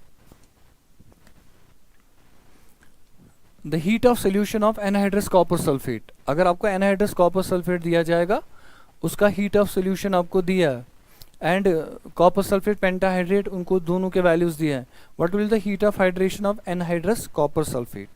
तो देखिए करेंगे कैसे, पहले हम इसका इक्वेशन तो लिख सकते हैं, the heat of solution of anhydrous copper sulphate. आपने कॉपर सल्फेट ले लिया, CuSO4 कॉपर सल्फेट, ये सॉलिड होगा, इसको वाटर में डाल रहे हैं, जब वाटर में डालेंगे तो ये बनेगा CuSO4, बट ये बनेगा बेटा एक्वस, CuSO4 एक्वस। इसका आपको क्या दिया, हीट ऑफ सोल्यूशन, तो इसका डेल्टा एच वैल्यू दिया है, डेल्टा एच वैल्यू कितना दिया, -15.89, ये दिया इसका वैल्यू। दूसरा क्या लिखा है, जो इसका दिया एंथैल्पी ऑफ सोल्यूशन, किसका, CuSO4 5 times water, CuSO4 5 times water. जब इसका एंथैल्पी ऑफ सोल्यूशन देखेंगे आप, एंथैल्पी ऑफ सोल्यूशन क्या होगा, जब ये वाटर में जाएगा, एक तो बन लेगा बेटा इसका CuSO4 एक्वस, और उसके अलावा इसमें बनेगा 5 टाइम्स वाटर, 5 टाइम्स वाटर। इसका जो डेल्टा एच दिया हुआ है, डेल्टा एच दिया बेटा 2 point plus value +2.80, plus 2.80 kilo calories per mole. अब आपको निकालना किसका, what will the heat of hydration of anhydrous copper sulphate. अगर आपको एनहाइड्रस कॉपर सल्फेट चाहे उसका हीट ऑफ हाइड्रेशन क्या होगा, मतलब आपको एनहाइड्रस कॉपर सल्फेट से, ये एनहाइड्रस कॉपर सल्फेट है, आपको इससे ये बनाना है, ये वाला कॉपर सल्फेट 5 टाइम्स वाटर, तो इसका हीट ऑफ हाइड्रेशन क्या होगा। अगर आप इसका हीट ऑफ हाइड्रेशन करेंगे तो हीट ऑफ हाइड्रेशन कैसे आएगा, आपको जो इक्वेशन चाहिए, इक्वेशन देखिए आपको क्या ज़रूरत है, इक्वेशन आपको चाहिए CuSO4 जो होगा सॉलिड, उसको ऐड करना बेटा 5 टाइम्स वाटर, ऐड करेंगे 5 टाइम्स वाटर, वो क्या बना लेगा, वो बनाएगा CuSO4 5 times water, CuSO4 5 times water, ये आपका इक्वेशन होना चाहिए। इस इक्वेशन को बनाने के लिए आपको CuSO4 पहले होना चाहिए, वो है आपके पास, 5 टाइम्स वाटर ऐड करना है, वो यहाँ से आएगा। इसका मतलब इस इक्वेशन को आपको रिवर्स करना है, इस इक्वेशन को रिवर्स करेंगे तो इस साइड में आएगा, एक्वस एक्वस कैंसिल हो जाएगा। इसका मतलब है जो दूसरा इक्वेशन है उस दूसरे इक्वेशन को आपको रिवर्स करना है, जब रिवर्स करेंगे आपको मिलेगा यहाँ से copper sulphate 5 times water, copper sulphate 5 times water. तो पहला वाला जो इक्वेशन है उसका जो डेल्टा एच दिया है, पहली इक्वेशन का जो डेल्टा एच वैल्यू दिया है, पहली वाली इक्वेशन का जो डेल्टा एच दिया वो किसके बराबर दिया है, डेल्टा एच -15.9 -15.89, और दूसरी वाली इक्वेशन का जो डेल्टा एच होगा वो प्लस दिया है, आपको उसको इन्वर्ट करना है, माइनस हो जाएगा, -2.80 -2.80, इन दोनों को आप ऐड करेंगे तो दोनों का साइन माइनस आएगा, -15.89 प्लस माइनस हो गया -2.80, दोनों का मिला के जो डेल्टा एच आएगा वो आएगा 15, 16, 7, 18 पॉइंट समथिंग, और माइनस ही आएगा तो इसलिए जो आंसर आएगा वो ये वाला आएगा, इसका answer 18.69 kilo calories would be the answer. Which are the following is correct option for free expansion, इनमें से कौन सा करेक्ट ऑप्शन किसके लिए बेटा, free expansion of an ideal gas under adiabatic conditions, adiabatic condition. पहले क्वेश्चन को ही समझिए, आंसर इजी है। पहली बात है कि इसमें लिखा है फ्री एक्सपेंशन, अगर फ्री एक्सपेंशन होगा, free expansion means P external होगा 0, अगर पी एक्सटर्नल 0 होगा तो वर्क भी कितना होगा बेटा, वर्क होगा 0, क्योंकि अगर एक्सटर्नल प्रेशर है ही नहीं तो सिस्टम किसके अगेंस्ट वर्क करेगा, तो वर्क जो होगा वो 0 के बराबर होगा। Expansion of under adiabatic condition, अगर एडियाबैटिक कंडीशन होगा तो क्यू का वैल्यू जो होगा वो भी 0 होगा, Q value would be equal to 0। अब सिस्टम वर्क ही नहीं कर रहा है, सिस्टम जब वर्क ही नहीं कर रहा है तो सिस्टम इंटरनल एनर्जी कहीं अपनी कोई एनर्जी यूज़ करेगा वर्क करने के लिए, नहीं, टेम्परेचर भी चेंज नहीं होगा, इससे जो डेल्टा टी वैल्यू होगा वो भी 0 होगा, तो डेल्टा टी भी 0, क्यू भी 0, डब्ल्यू भी 0, क्यू 0, डेल्टा टी 0 नहीं है, वर्क 0 है, Q is not equal to 0, इसका आंसर नहीं होगा, क्यू इज इक्वल टू 0 ठीक है, delta T is equal to 0 ठीक है, डब्ल्यू इज इक्वल टू 0, ये निकलेगा इसका आंसर। फ्री एक्सपेंशन में external pressure 0, work done bye the system is 0। What will be the heat of formation of methane? आपको methane का निकालना बेटा, heat of formation, heat of formation of methane निकालना है।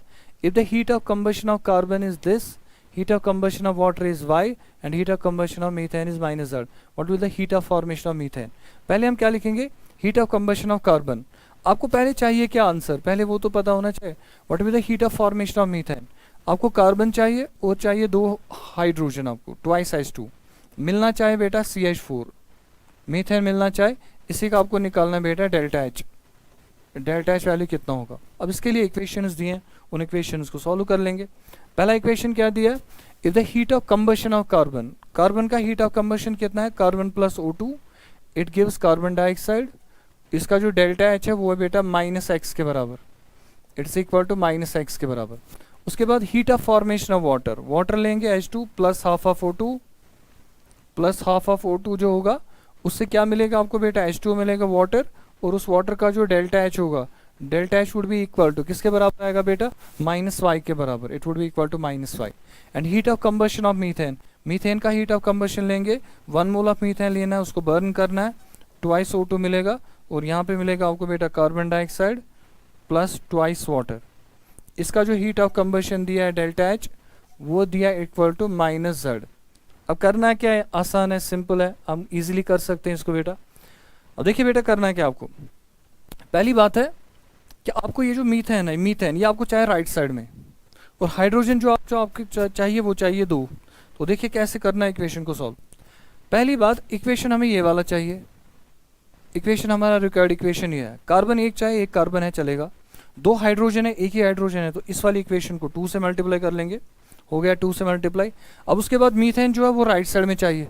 अगर मीथेन चाहे राइट साइड में कितने चाहे, इसका 1 मोल स्टोइकोमेट्रिक कोएफिशिएंट, इसका भी 1 मोल, तो इस वाली इक्वेशन को सिंपली रिवर्स करना है, रिवर्स करके आपका आंसर बन जाएगा। इजी है, बस इतना ही करना है। तो क्या करना है, अगर आपको डेल्टा एच निकालना होगा, delta H would be equal to किसके बराबर आएगा, पहली इक्वेशन ऐसे ही रख दो तो -x प्लस दूसरा इक्वेशन को क्या करना है 2 से मल्टीप्लाई, वो आएगा बेटा -2y, और जो तीसरा इक्वेशन है उसको रिवर्स करना है, वो -z है, वो बन जाएगा +z। Delta H is equal to -x -2y, और आएगा उसके बाद दिस वुड बी +z। तो ये आएगा इसका आंसर। इसका जो ऑप्शन होगा बेटा it would B fourth part. जो डेल्टा एच होगा एक तो -x होगा, इसका -x ही रहेगा, -2y इस वाली इक्वेशन का आएगा, और +z इसका आएगा, और answer would be the fourth part जो होगा that would be the correct answer. ये आएगा बेटा इसका answer. The amount of heat release, कितनी हीट एनर्जी रिलीज होगी when 20 ml of 0.5 molar NaOH is mixed with 100 ml of 0.1 molar is x joules. Amount of heat released is x joules. The amount of heat of neutralization in kilojoule per mole. आपको per mole निकालना है, कितनी होगी enthalpy of neutralization। देखिए कैसे करेंगे बेटा। पहली बात है इसका साइन नेगेटिव आएगा, अगर इनमें से एक ही का साइन नेगेटिव होता तो उसको आंसर मान लेते, तो अब हमें निकालना पड़ेगा क्योंकि दो के आंसर है माइनस माइनस, तो देख लेंगे। देखिए पहली बात क्या, हम पहले इक्वेशन लिख देंगे। इक्वेशन क्या बनेगा, हम लेंगे HCl plus NaOH, HCl plus NaOH क्या बनेगा बेटा, एक तो बनेगा NaCl प्लस वाटर, ये इक्वेशन है, बैलेंस्ड है। स्टोइकोमेट्रिक कोएफिशिएंट सबके 1 1 के बराबर है, इसका स्टोइकोमेट्रिक कोएफिशिएंट 1, इसका भी स्टोइकोमेट्रिक कोएफिशिएंट 1, वो भी, और रिएक्शन इज बैलेंस्ड। अब बैलेंस्ड रिएक्शन में क्या दिख रहा है आपको, इसका भी आपको कुछ डेटा दिया है, इसका भी कुछ डेटा दिया है। क्या डेटा दिया है, व्हेन 20 ml ऑफ 0.2 मोलर, इसका वॉल्यूम दिया बेटा 20 ml, 20 ml, इसकी मोलैरिटी कितनी दी है 0.5 मोलर दिया है, इसका वॉल्यूम दिया बेटा कितने 100 ml, और इसकी जो मोलैरिटी दी है वो कितनी दी है बेटा HCl का 0.1। तो हम इन दो को मल्टीप्लाई करेंगे, हम मिलीमोल निकाल देंगे। इसके मिलीमोल कितने आएंगे, अगर मैं इसके मिलीमोल निकालूंगा, millimole of H plus, millimole of H plus जो होगा it would be equal to molarity into volume, और इसके जो मिलीमोल ऑफ OH माइनस होंगे वो कितने होंगे बेटा, मिलीमोल ऑफ OH माइनस वो भी होगा बराबर मोलैरिटी इनटू वॉल्यूम। निकाले molarity into volume, molarity into volume हो गया 100 into 0.1 which is equal to 10 millimole, 10 millimole, और इसका कितना आएगा बेटा, इसका आएगा 0.5 into 20 which is equal to 10 millimole, 10 millimole.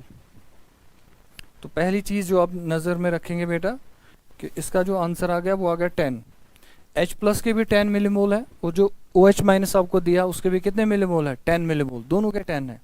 इसका मतलब इन दोनों में से कोई LR नहीं होगा, कोई ER नहीं होगा, जितना भी H प्लस होगा और जितना भी OH माइनस होगा सारा कंज्यूम होकर प्रोडक्ट में कन्वर्ट हो जाएगा, तो LR ER यहाँ पे होगा ही नहीं। अब ये 10 मिलीमोल है, ये भी 10 मिलीमोल है, हमें आंसर मिलीमोल्स में नहीं चाहिए, हमें आंसर मोल्स में चाहिए। मैं इसको मोल बना दूंगा, हम लिखेंगे 10 इंटू मिली के बदले 10 रेज़ पावर -3 मोल, और यहाँ पे भी लिखेंगे बेटा 10 इंटू 10 रेज़ पावर -3 मोल। कितना बनेगा बेटा, 10 इंटू 10 रेज़ पावर -3 वो बनेगा 10 रेज़ पावर -2 मोल, और ये भी कितना बनेगा 10 रेज़ पावर -2 मोल, हो गया 10 रेज़ पावर -2 मोल। अब क्वेश्चन में क्या लिखा है, अमाउंट ऑफ हीट रिलीज्ड जब इतने इसके साथ कंबाइन होगा वो कितना है x जूल्स। अब इसका क्या मतलब हुआ, इसका मतलब ये है कि अगर 10 रेज़ पावर -2 मोल, 10 रेज़ पावर -2 मोल जो होंगे वो इस रिएक्शन में कितनी एनर्जी दे रहे हैं, वो दे रहे हैं बेटा x किलो जूल, वो दे रहे हैं x किलो जूल एनर्जी। अब ये एनर्जी रिलीज होगी, एब्जॉर्ब होगी, रिलीज होगी, क्योंकि प्रोसेस न्यूट्रलाइजेशन है, एंथैल्पी ऑफ न्यूट्रलाइजेशन नेगेटिव होता है तो माइनस साइन आएगा, तो -x किलो जूल्स। तो अगर 10 रेज़ पावर -2 इतना दे रहा है तो 1 मोल कितना देगा, 1 मोल कितनी एनर्जी देगा, 1 मोल देगा बेटा -x kilo joules, divide by करेंगे बेटा 10 raise power -2, 10 raise power -2, 10 raise power -2 दे रहा है बेटा कितना -x, तो 1 मोल कितना देगा -x divide by 10 raise power -2, तो 1 मोल कितनी एनर्जी देगा, it is equal to minus लिखेंगे बेटा, माइनस तो आएगी साइन। अब ये 10 रेज़ पावर -2 ऊपर आ गया, ये बनेगा +2, तो ये बनेगा 100, वो आएगा -100x। तो ये आएगा बेटा इसका answer, answer would be the first option. Standard enthalpies of formation of SO3. Standard enthalpies of formation of SO3 दिया है. O3, carbon dioxide, NH3 and HI are given. The order of their increasing stability is. तो याद रखेंगे जितना standard enthalpy of formation ज़्यादा होगा उतनी stability भी ज़्यादा होगी. उतनी स्टेबिलिटी ज़्यादा, जितना स्टैंडर्ड एंथैल्पी ऑफ फॉर्मेशन ज़्यादा उतनी स्टेबिलिटी ज़्यादा. सिंपल सा आंसर है, आप देख के कर सकते हैं. तो एंथैल्पी ऑफ फॉर्मेशन जिसका सबसे, आपको कौन सा ऑर्डर दिखाना है, इंक्रीजिंग ऑर्डर, तो इनमें से सबसे ज़्यादा स्टेबल कितना होगा. एंथैल्पी ऑफ फॉर्मेशन बेटा भी याद रखना, मैं इसको थोड़ा और करेक्ट करूँगा. एंथैल्पी ऑफ फॉर्मेशन याद रखेंगे आप मोर नेगेटिव, इसको ऐसे याद रखेंगे बेटा, more negative the enthalpy of formation. Enthalpy of formation ऐसे याद रखेंगे, more negative the enthalpy of formation. जितनी एंथैल्पी ऑफ फॉर्मेशन ज़्यादा नेगेटिव होगी उतनी स्टेबिलिटी ज़्यादा होगी. तो सबसे ज़्यादा नेगेटिव किसकी है एंथैल्पी ऑफ फॉर्मेशन, ये देखिए नेगेटिव -393.2. कौन सा वैल्यू दिया, दूसरा वैल्यू मीन्स कार्बन डाइऑक्साइड. हमें इंक्रीजिंग ऑर्डर चाहिए, इंक्रीजिंग ऑर्डर में सिर्फ एक जगह लिखा है कार्बन डाइऑक्साइड, ये वाला जो होगा this must B it's correct answer. Increasing order में मीन्स पहले आपको वो लिखना है जिसकी स्टेबिलिटी कम होगी, वो स्टेबिलिटी कम होगी उसका मोर नेगेटिव नहीं होगा, उसका लेस नेगेटिव होगा. और लेस नेगेटिव किसका, O3 का वैल्यू कितना दिया बेटा, O3 का वैल्यू दिया है 142, और ये 140 जो है इसका साइन है प्लस यहाँ पे, तो इसी का वैल्यू सबसे ज़्यादा है, ये स्टेबल कम होगा, इसका वैल्यू सबसे ज़्यादा है. तो एक ऑप्शन देख के आप सीधे आंसर बता सकते हैं, it would B third part. Which reaction occurs when with the greatest increase in entropy. इनमें से किस रिएक्शन की एंट्रोपी जो होगी वो सबसे ज़्यादा इंक्रीज होगी, किस रिएक्शन की. पहली बात है वाटर लिक्विड में कन्वर्ट हो रहा है, और ये क्या क्या दे रहा है, वाटर जब लिक्विड में कन्वर्ट होगा ये दे रहा है 2 मोल ऑफ H2 और 1 मोल ऑफ O2, टोटल में दे रहा है बेटा 3 मोल.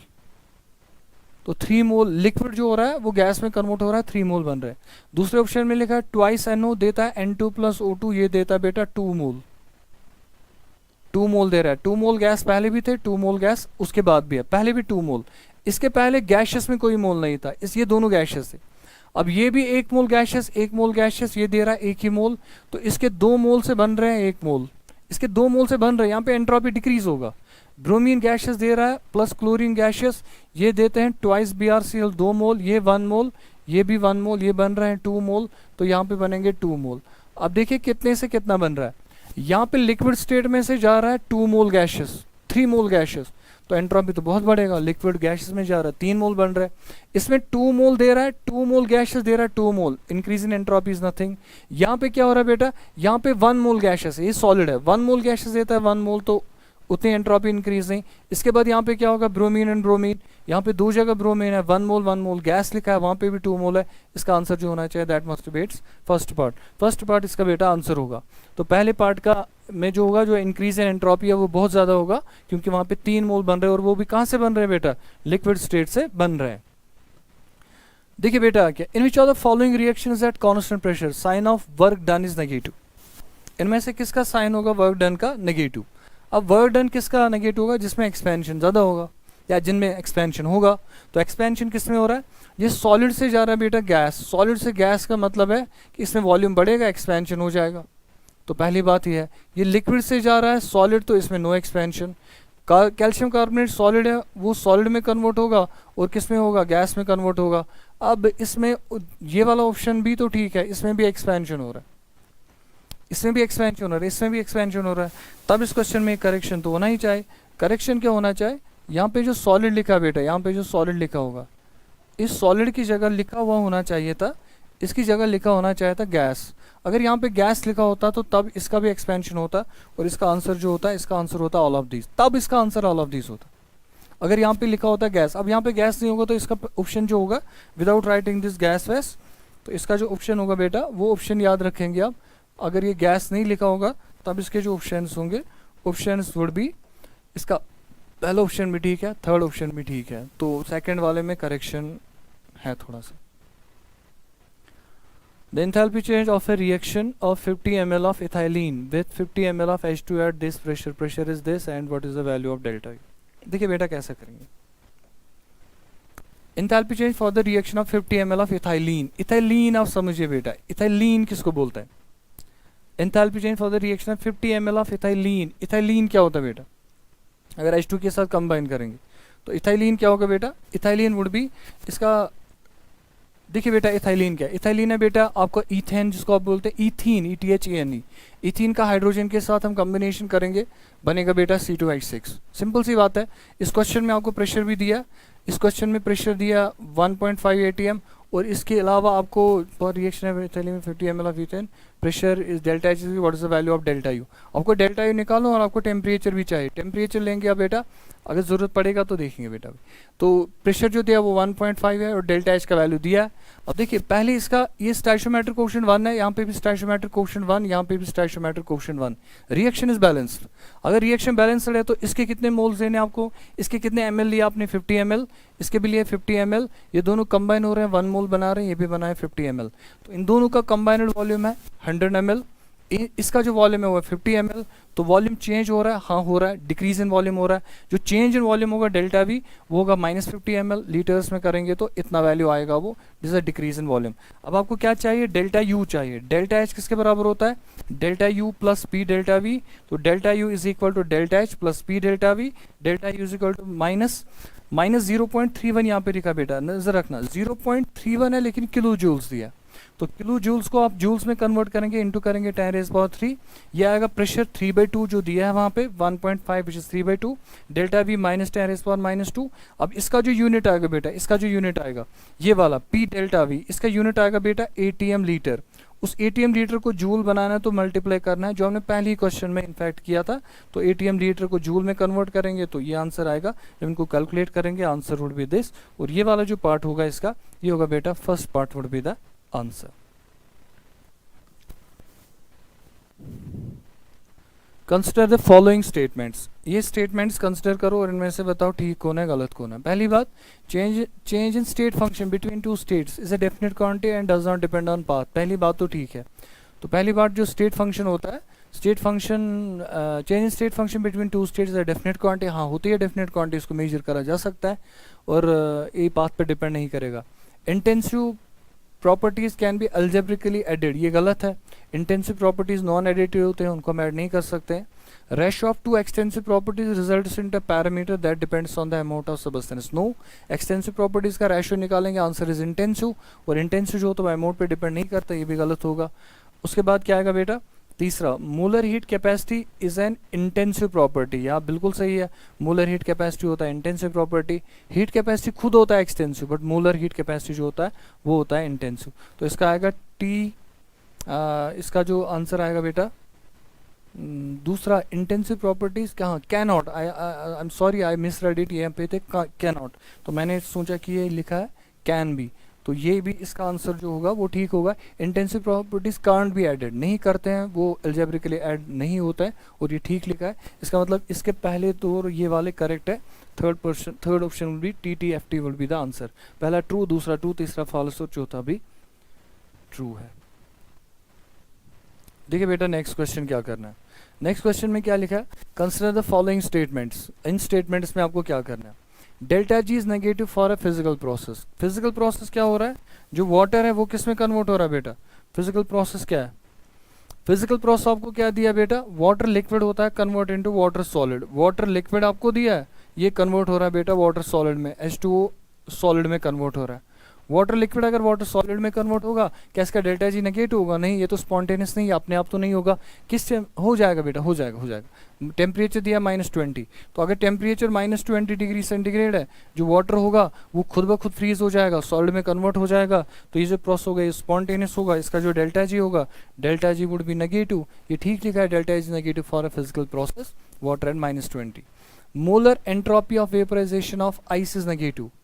Entropy of vaporisation of ice, आपको आइस को वेपराइज करना है, एंट्रोपी ऑफ वेपराइज वो नेगेटिव हो सकता है, नहीं, entropy of vaporization is never negative, वो तो पॉजिटिव होगा। तो इसका आंसर ही गलत लिखा है। इन एडियाबैटिक फ्री एक्सपेंशन, अगर एडियाबैटिक फ्री एक्सपेंशन होगा, heat involved is zero, heat तो जीरो है, एक्सपेंशन तो हो रहा है, heat involved is zero, free expansion है, ठीक बात है, एडियाबैटिक है। And therefore entropy change will be zero. क्या एंट्रोपी चेंज जीरो होगा, इसमें जो एंट्रोपी चेंज होगा बेटा, entropy change will be zero. Entropy change zero होगा, एंट्रोपी चेंज जीरो नहीं होगा। अगर एक्सपेंशन होगा तो एंट्रोपी बढ़ेगी, वॉल्यूम एक्सपेंशन हो रहा, आपने पहले ही क्वेश्चन किया था delta S is equal to n R l N of V two by V one. N R आपने बोला था बेटा ऐसे, delta S is equal to n R, उसमें टेम्परेचर भी था पहले, l N of V two by V one. तो वॉल्यूम बढ़ रहा है, अगर वॉल्यूम बढ़ रहा है वी टू ज़्यादा होगा तो डेल्टा एस भी बढ़ेगा। इसका मतलब ये इसने लिखा है विल भी ज़ीरो नहीं होगा, ज़ीरो इज ज़ीरो के बराबर नहीं होगा, ये चेंज हो जाएगा, it will be a definite quantity जिसका वैल्यू चेंज हो जाएगा, तो इसका आंसर आएगा। उसके बाद at absolute zero entropy of a pure perfectly crystalline substance is zero. This is third law of thermodynamics, बिल्कुल सही स्टेटमेंट है। तो टी एफ एफ टी आएगा इसका answer, T F F T would be the answer. Delta H minus delta is maximum at a given temperature in case of delta H और delta E. हम लिखेंगे delta H it is equal,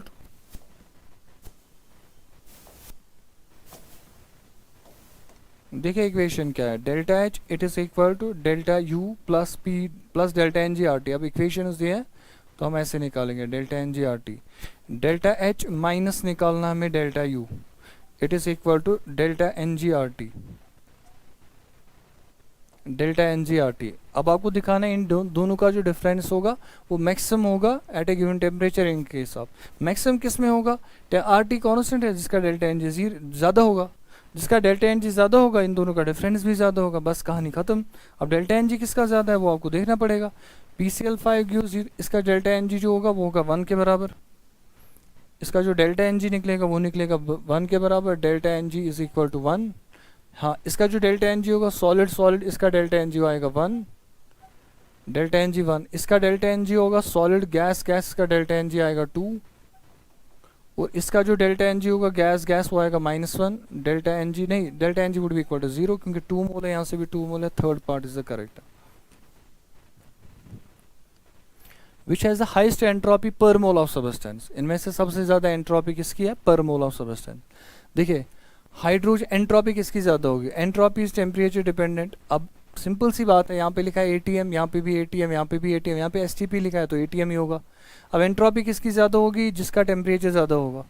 temperature ज़्यादा होगा तो पहला वाला जो लिखा है बेटा इसमें 25 डिग्री सेंटीग्रेड है, 25 डिग्री सेंटीग्रेड कितना होता है 298 केल्विन, इसका टेम्परेचर ज़्यादा है। इसका टेम्परेचर कितना होगा बेटा 273 केल्विन, इसका टेम्परेचर 100 लिखा है, 100 केल्विन कम है 0 केल्विन, इसका आंसर आएगा बेटा पहला option H2 gas at 298 kelvin and 1 atm। The temperature of 1 mole of a gas is increased by 1 degree centigrade at constant pressure। constant pressure पे आप 1 mole of gas का टेम्परेचर बढ़ा रहे हैं by 1 degree centigrade। The magnitude of work done is, आसान है, 1 mole of gas है, आपको ये पता होना चाहिए बेटा R क्या होता है। What do you mean by R? Gas constant. R का मतलब होता है गैस कांस्टेंट। R का जो यूनिट होता है, R का जो यूनिट होता है गैस कांस्टेंट का, वो क्या यूनिट होता है बेटा इसका, जूल पर केल्विन पर मोल। जूल पर केल्विन पर मोल होता है इसका यूनिट, जूल पर केल्विन पर मोल। अब इसका मतलब क्या होता है R, it means work done. R का मतलब होता है work done by 1 mole, 1 mole of gas. एक गैस का 1 मोल कितना वर्क करेगा, when temperature increase by, when temperature increase by 1 degree. अगर आप टेम्परेचर इंक्रीज करोगे, when temperature increase by 1 degree, जब टेम्परेचर बढ़ेगा कितने से बेटा 1 डिग्री से बढ़ेगा टेम्परेचर, उसी को हम नाम बोलते हैं आर। और ये भी तो लिखा है temperature of 1 mole of gas is increase by 1 degree. 1 mole of gas लेंगे उसका टेम्परेचर बढ़ा देंगे 1 डिग्री से एट कांस्टेंट प्रेशर। प्रेशर तो कांस्टेंट है, हमने चेंज नहीं किया। The magnitude of work done is, अगर वर्क डन होगा तो answer would be equal to -R। Answer would be -R क्योंकि गैस को ही वर्क करना है, तो जो वर्क डन होगा that would be equal to -R। इसका ऑप्शन होना चाहिए था -R, यहाँ पे बेटा इसका +R हो गया है तो होना चाहिए था बेटा -R, तो इसका आंसर आएगा बेटा -R। Sign of delta G for the melting of ice is negative at, अगर आप आइस को मेल्ट करेंगे इसका डेल्टा जी जो होगा वो नेगेटिव होगा। अब नेगेटिव कब होगा, आइस को मेल्ट करना है, तो आइस मेल्ट समझिए बेटा क्या करना है, H2O लेना है, H2O है वो है सॉलिड स्टेट में, इसको मेल्ट करना है, ये बनेगा H2O लिक्विड, H2O लिक्विड में कन्वर्ट करना है। Delta G for the melting of ice is negative, इसका डेल्टा जी नेगेटिव होना चाहिए। तो डेल्टा जी कब नेगेटिव होगा, जब टेम्परेचर होगा बेटा ग्रेटर देन 0 डिग्री सेंटीग्रेड। अब केल्विन में दिया है ग्रेटर देन 273 केल्विन, जब टेम्परेचर होगा 273 केल्विन से ज़्यादा। अब टेम्परेचर कब है 273 से ज़्यादा, ये तो कम है, ये भी कम है, ये भी कम है, इसका आएगा 274 आंसर। 274 आएगा बेटा इसका करेक्ट आंसर। तो ये इससे आंसर आप निकाल सकते। When 1 mole of an ideal gas is compressed to half of its initial volume, जब आप 1 mole of ideal gas को compress करते हैं कितना बेटा, half of its initial volume, तब क्या होगा, and simultaneously heated to twice of its initial temperature, at the same time आप इसका क्या कर रहे हैं, इसका टेम्परेचर बढ़ा रहे हैं, कितना, इनिशियल टेम्परेचर का डबल कर रहे हैं, the change in entropy is. पहली क्वेश्चन में मैंने बोला था कि एंट्रोपी चेंज कैसे निकालते हैं, डेल्टा एस किसके बराबर निकालते हैं, n C B l N of T two by T one divide किससे, प्लस क्या किया था, n R l N of V two by V one, इससे निकालते हैं आप एंट्रोपी चेंज। अब देखिए आपको डेल्टा एस तो निकालना है, delta S is equal to n की वैल्यू कितनी है 1 मोल, तो एन छोड़ दो, सी वी रहेगा ऐसे ही, एल एन ऐसे ही रहेगा, टेम्परेचर कितना बढ़ा रहे हैं, हीटेड टू ट्वाइस, तो इसका जो टेम्परेचर होगा वो डबल हो जाएगा, तो T two by T one जो होगा वो 2 के बराबर होगा, तो वो निकलेगा लॉन 2 के बराबर। T two by T one किसके बराबर आएगा, that would be equal to लॉन 2। अगर ये लॉन 2 के बराबर है प्लस, समझ लेना बेटा क्या है, उसके बाद एन दोबारा 1 के बराबर है, उसके बाद आर आएगा, उसके बाद लिखा एल एन, एल एन आप क्या किया, when volume of an compressor, जो इनिशियल वॉल्यूम है वो डबल होगा और जो फाइनल वॉल्यूम होगा वो हाफ होगा, इसका मतलब जो फाइनल वॉल्यूम है वो हाफ ऑफ इनिशियल वॉल्यूम है, it would be equal to 1/2। वही हो गया ना कि जो इनिशियल वॉल्यूम है वो अगर 2 है, फाइनल कितना हो गया, हाफ, उसका आधा, तो 1 कर दिया। अब आपको इसी को सॉल्व करना है, delta S is equal to, ये किसके बराबर लिखेंगे, C V l N of 2, उसके बाद देखिए क्या, ये 2 ऊपर लेके आए, अगर आप 2 लेके आए सॉल्व करेंगे इसको, लॉन 1 माइनस लॉन 2, लॉन 1 तो निकलेगा बेटा ऐसे बाहर, और लॉन 1 हो गया तो यहाँ पे क्या बचेगा बेटा, लॉन 2, इसको अगर इन्वर्ट करेंगे साइन माइनस होगा, तो इसको ऊपर लेके आओ 2 को, ये माइनस होगा, माइनस आएगा आर, फिर लिखेंगे आप बेटा l N of 2, l N of 2, delta S would be equal to, अब आसान तो है, अब आप सॉल्व कर सकते हैं, l N of 2 l N of 2 common निकलेगा, बचेगा क्या, सी वी माइनस आर, और बाहर बचेगा बेटा एल एन ऑफ 2। तो ये इसका करेक्ट ऑप्शन होगा, इसका जो करेक्ट ऑप्शन होगा that would be 4th part, C V minus R और L N of 2। Delta H for combustion of methane is this, the value of delta H nought is, delta U का value दिया और delta H का value निकालना है for combustion of methane. Simple है बेटा, कर सकते हैं, इजीली आएगा, कुछ भी ज़्यादा नहीं करना है। तो कैसे करना है बेटा, इसका आंसर हम लिखेंगे delta H,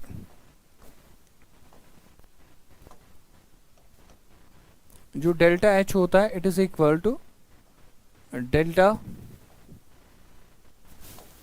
H is equal to delta U plus, combustion of methane करवाना तो फॉर्मूला ये वाला लगेगा, delta N G R T. अब मीथेन का कंबशन करवाइए, CH4 plus O2,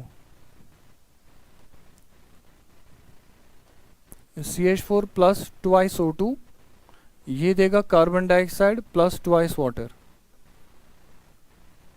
plus twice water. अब इसका अगर आप डेल्टा एन जी देखेंगे, डेल्टा एन जी कितना आएगा बेटा, इसका delta N g would be equal to, जो इसका डेल्टा एन जी आएगा वो कितना आएगा बेटा, delta N g would be equal to -2। अब डेल्टा एन जी -2 है तो वैल्यू सब छूट करिए, delta H is equal to, delta U का वैल्यू वहीं से दिया, वो दिया बेटा -x दिया, उसके बाद क्या करेंगे प्लस, डेल्टा एन जी कितना है माइनस, तो डेल्टा एन जी माइनस रख दो, डेल्टा एन जी -2, आर का वैल्यू नहीं पता हमें, आर ऐसे लिखना है, और टेम्परेचर का वैल्यू जो दिया है नहीं पूछा है, delta you not delta H not standard condition में विच इज 298, तो यहाँ पे लिख देंगे 298, तो जो डेल्टा एच का वैल्यू आएगा, delta H will be equal to -x, उसके बाद माइनस आएगा, 2 × 298 वुड बी 596 आर। इसका जो ऑप्शन आएगा, इसका आएगा बेटा पहला ऑप्शन, ये होगा बेटा इसका correct answer. Which What are the signs of the entropy change plus or minus in the following? Entropy change का साइन क्या होगा, देखिए एंट्रोपी चेंज का sign, liquid crystallize into solid, liquid solid बन रहा है, लिक्विड में मॉलिक्यूल्स दूर दूर, सॉलिड में नजदीक, लिक्विड की एंट्रोपी ज्यादा, सॉलिड की एंट्रोपी कम।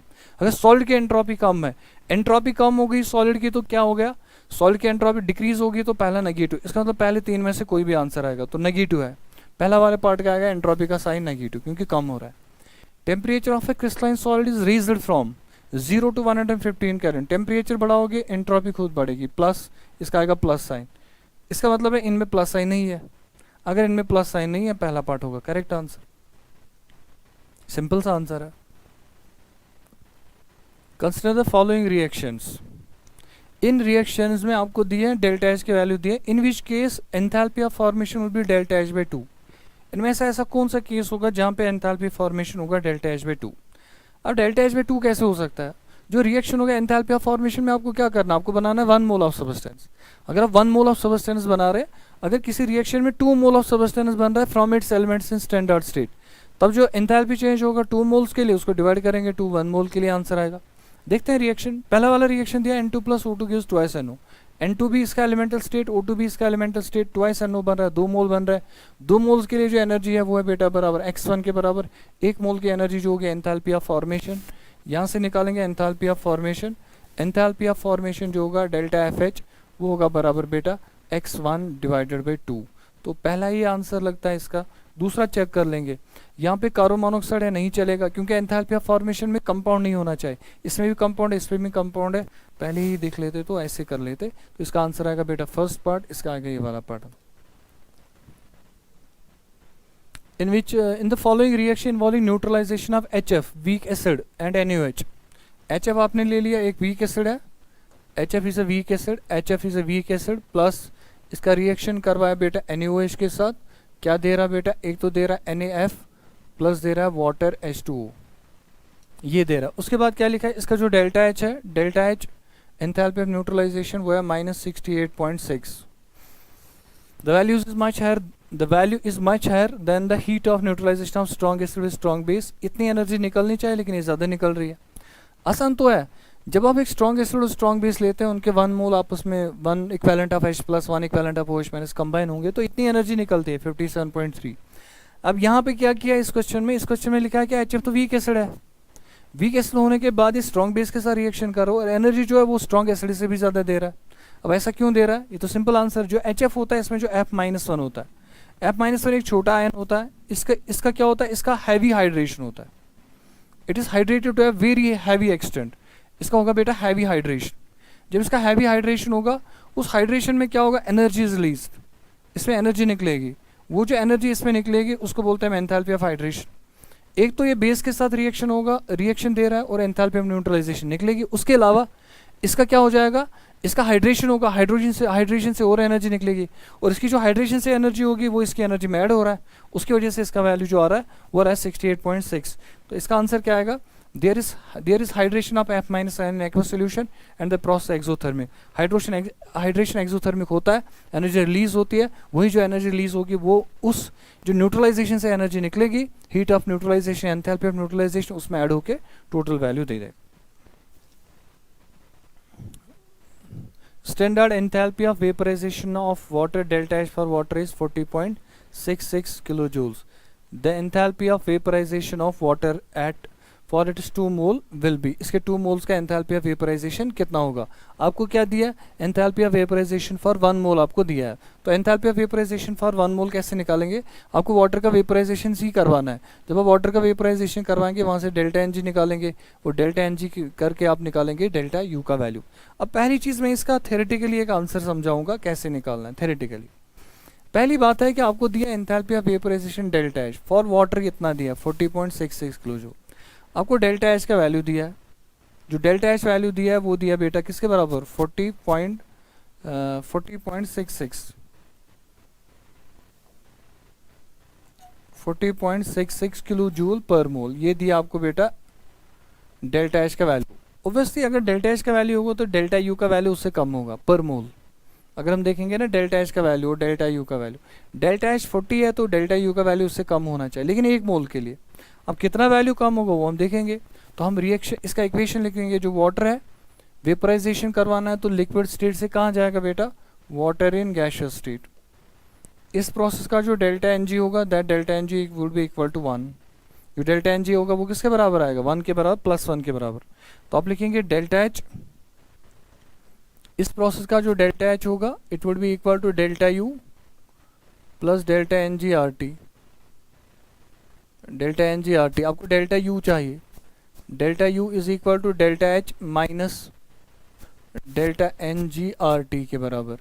तो डेल्टा यू किसके बराबर आएगा डेल्टा एच का वैल्यू कितना दिया 40.66, यूनिट का ख्याल रखें, यूनिट जो दिया है बेटा वो दिया है किलो जूल्स में, तो आपका जो आंसर भी आएगा लास्ट में वो किलो जूल्स में ही आना चाहिए। उसके लिए आप क्या करेंगे, माइनस डेल्टा एन जी का वैल्यू 1 ही है, आर का वैल्यू लिखेंगे 25/3। अब मैंने पहले भी क्वेश्चन में बोला था अगर ये किलो जूल्स में दिया है, आर का भी वैल्यू किलो जूल्स में ही लेना है, तो इसको इसलिए हम इसको मल्टीप्लाई करेंगे 10⁻³ अब टेम्परेचर कितना लेना है, क्या इस इक्वेशन में कहीं पे टेम्परेचर दिया नहीं दिया, आपको टेम्परेचर लेना है इसका बॉइलिंग पॉइंट, क्योंकि जब आप वेपराइजेशन करवाएंगे स्टैंडर्ड एंथैल्पी ऑफ वेपराइजेशन है, आपको बॉइलिंग पॉइंट पे ही करवाना है, तो आप लेंगे इंटू 373 केल्विन टेम्परेचर। आपको जो टेम्परेचर चाहे वो कितना चाहे बेटा, 373 केल्विन टेम्परेचर। अब इसको सॉल्व कर लो आप, डेल्टा यू का जो वैल्यू आएगा, delta U value is equal to, याद रखना जो डेल्टा यू वैल्यू आएगा वो आएगा बेटा पर मोल, पर मोल कितना आएगा, वो आएगा +37.56, इतना वैल्यू आएगा एक मोल के लिए, ये आएगा बेटा किलो जूल पर मोल, ये तो एक मोल के लिए चाहिए। क्या आपको एक मोल के लिए आंसर चाहिए या 2 मोल्स के लिए चाहिए, 2 मोल के लिए आंसर चाहिए, तो 2 मोल के लिए किसके आएगा, delta U it is equal to, यहाँ पे लिखेंगे बेटा 10⁻⁻3, क्योंकि किलो जूल्स में करेंगे तो -3 आना चाहिए, क्योंकि किलो के बदले आएगा -3। अब 37.56 किलो जूल मोल आएगा पर मोल के लिए, 2 मोल्स के लिए कितना आएगा, 2 × 37.56 किलो जूल पर मोल आएगा, किलो जूल अब पर मोल नहीं लिख सकते, 2 × 37 हो गया 60, 70 तो आएगा 74, 75 के करीब आएगा, तो 75 कोई इसका ऑप्शन है ही नहीं, 75 अगर ऑप्शन नहीं है होगा इसका आंसर आएगा बेटा none of these. The enthalpy change for which of the following process represents the enthalpy of formation of AgCl? इनमें से enthalpy change for following process represents the, आपको दिखाना है क्या enthalpy of, इसमें दिखाना बेटा आपको enthalpy of formation कौन दिखाता है, किसका, AgCl का। अब इस क्वेश्चन में AgCl कहाँ पे दिख रहा है बेटा, AgCl तो यहाँ पे है सॉलिड ठीक है, लेकिन इसमें Ag+ और Cl- है, आइंस नहीं चाहिए, आपको एलिमेंट्स लेने इन देयर स्टैंडर्ड स्टेट्स। इसमें AuCl है नहीं चलेगा, इसमें AgCl है नहीं चलेगा, इसमें AuCl है, इसमें आयन से नहीं चलेंगे, तो ये वाला इक्वेशन हो सकता है। इस इक्वेशन को देखिए, Ag सॉलिड 1/2 Cl2 गैस ठीक, यहाँ पे AF हुआ ये याद रखना, ये होगा AgCl, ये इसका करेक्ट आंसर आएगा, ये होना चाहिए था AgCl। फॉर्मेशन रिएक्शन आपको दिया है, इसका दिया 2x किलो कैलोरीज, ये रिएक्शन दिया है, इसका दिया +y kilo calorie. Find out the heat of formation of SO2, SO2 का हीट ऑफ फॉर्मेशन निकालना है। इसको कैसे करेंगे, हम रिएक्शन लिख देंगे बेटा,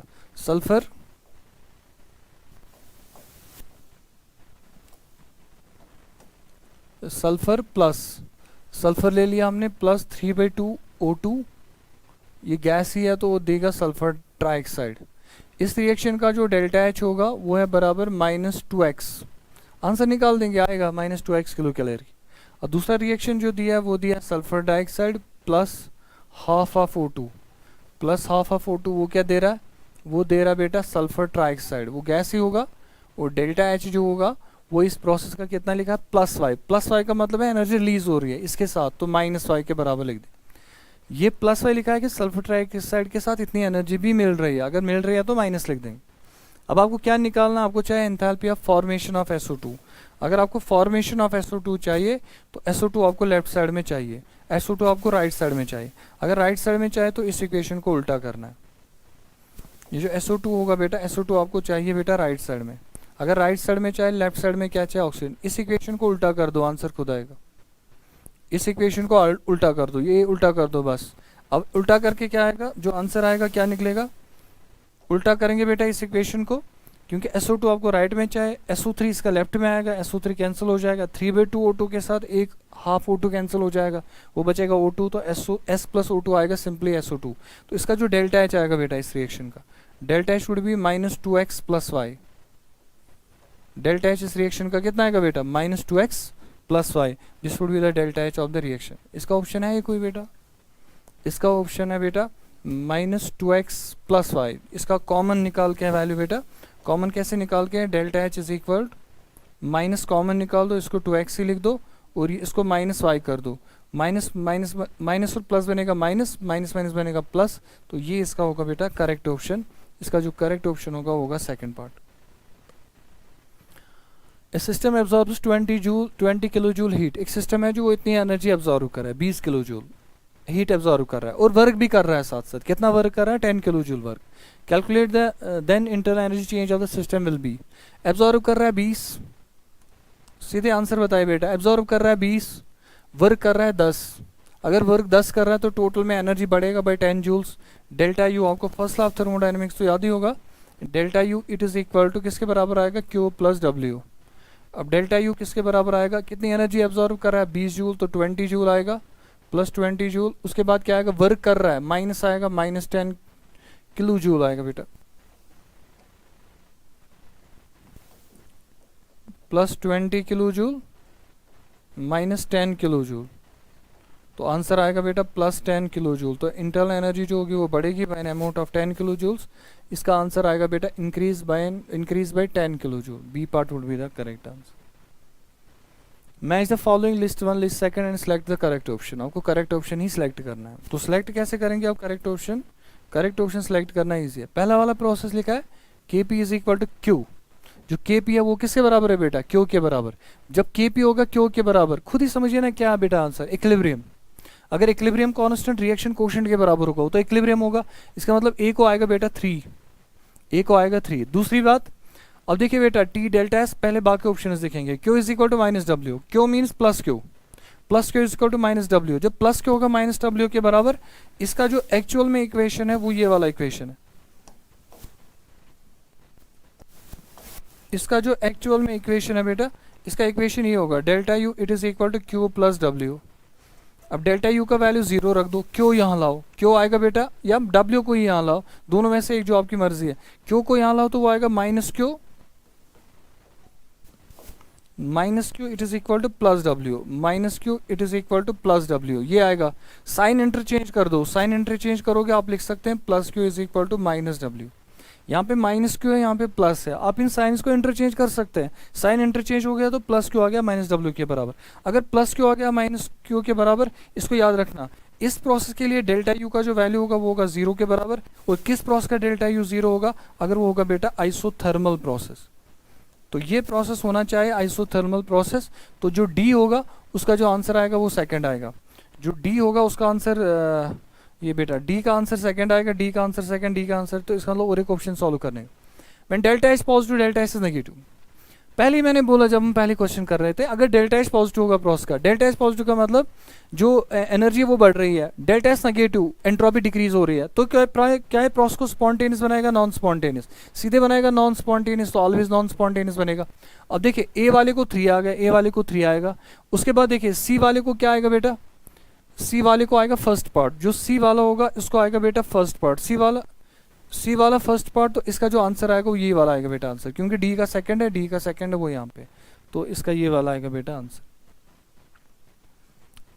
for the following bond energies, in bond energies से आपको क्या निकालना है? एंथैल्पी ऑफ रिएक्शन निकालना है आपको। अब एंथैल्पी ऑफ रिएक्शन कैसे निकालोगे? सिंपल सा डेटा दिया उसको सॉल्व कर लेंगे। पहले आपको क्या दिया है? C2H2। C2H2 मतलब बेटा ऐसे कार्बन, इनके बीच में डबल बॉन्ड, ये आएगा C2H2 प्लस इसका 2 हाइड्रोजन के साथ रिएक्शन, हाइड्रोजन एंड हाइड्रोजन, और एक हाइड्रोजन और हाइड्रोजन, बनेगा क्या बेटा? C2H6, 2 कार्बन, हाइड्रोजन कितने बेटा? 6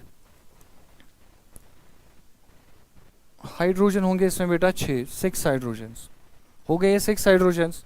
अब आपको क्या करना है बेटा? आपको निकालना है, किस चीज़ का वैल्यू निकालना है? आपको निकालना है इसका डेल्टा एच कितना होगा, enthalpy of the reaction. Enthalpy of reaction कैसे निकालोगे? Delta H would be equal to bond energy of products minus करेंगे बेटा बॉन्ड एनर्जी ऑफ रिएक्टेंट्स। अब डेल्टा एच कैसे निकालेंगे? Delta H would be equal to bond energy of products कैसे निकालेंगे? उसमें देखिए कितने बॉन्ड है, सी एच बॉन्ड 6 है और C single bond C bond 1 है। एक सी सिंगल बॉन्ड सी को कितनी एनर्जी लगेगी बेटा? सी सिंगल बॉन्ड सी जो होगा उसका है 340। तो पहले लिख देंगे हम बेटा 340 हो गया पहला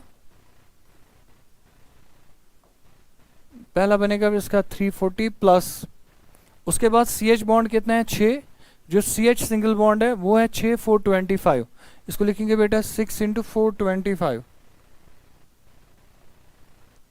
6 इंटू 425 होगा ये वाला वैल्यू। उसके बाद क्या करेंगे? माइनस अब माइनस क्या क्या करेंगे नज़र रखना, हाइड्रोजन खाली वाले हाइड्रोजन हाइड्रोजन हाइड्रोजन 420 दो है, तो इसको लिखेंगे बेटा माइनस, प्लस आएगा बेटा प्लस, कितने हैं बेटा 2 बॉन्ड्स है, तो हम लिखेंगे ट्वाइस इंटू 420 प्लस, उसके बाद कार्बन हाइड्रोजन डबल बॉन्ड वाले, कार्बन हाइड्रोजन ये बनेगा बेटा कार्बन हाइड्रोजन, ये है 1 2 3 4 425, तो ये आएगा बेटा 4 टाइम्स 425, तो होगा ये। उसके बाद क्या आएगा, carbon carbon double bond, carbon carbon double bond नहीं दिया, ट्रिपल बॉन्ड दिया, it should have been a double bond, ये बेटा C2V2, बेटा I have misread the question, यहाँ पे है बेटा ये एक्चुअल में C2H2, तो अगर इस C2H2 है तो इसमें एक हाइड्रोजन कम होगा, एक हाइड्रोजन कम होगा, यहाँ से एनर्जी में भी वैसा ही, इस एनर्जी में मैंने यहाँ पे लिखे थे 4 हाइड्रोजन, इसमें 2 ही हाइड्रोजन आएंगे,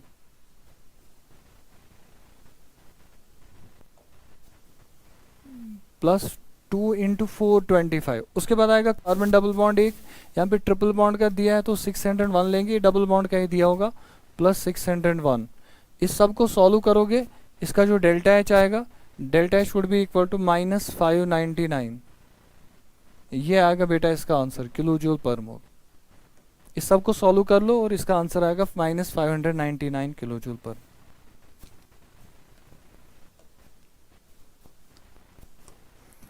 consider the following reactions, in reactions में क्या बोलना है, enthalpy of formation of HCl is, what is the enthalpy of formation of HCl, HCl की एंथैल्पी ऑफ फॉर्मेशन कितनी होगी, सीधे ऑप्शंस पे जाइए, ये इसका हो नहीं सकता क्योंकि आयन्स दिए हैं H2 प्लस Cl2, ये 2 बन रहे हैं तो 2 का बनेगा X2, हो सकता है यहाँ से भी निकाल सकते हैं, लेकिन ये HCl बन रहा है, इसका फिजिकल स्टेट नज़र नहीं आ रहा है। अब देखिए HCl लिक्विड है, ठीक है, अब देखिए बेटा half of H2 half of HCl बन रहा है, इससे बनेगा HCl, delta H equal to minus, directly option है क्योंकि 1 मोल तो बन रहा है इसके एलिमेंट से फ्रॉम इट्स एलिमेंटल स्टेट।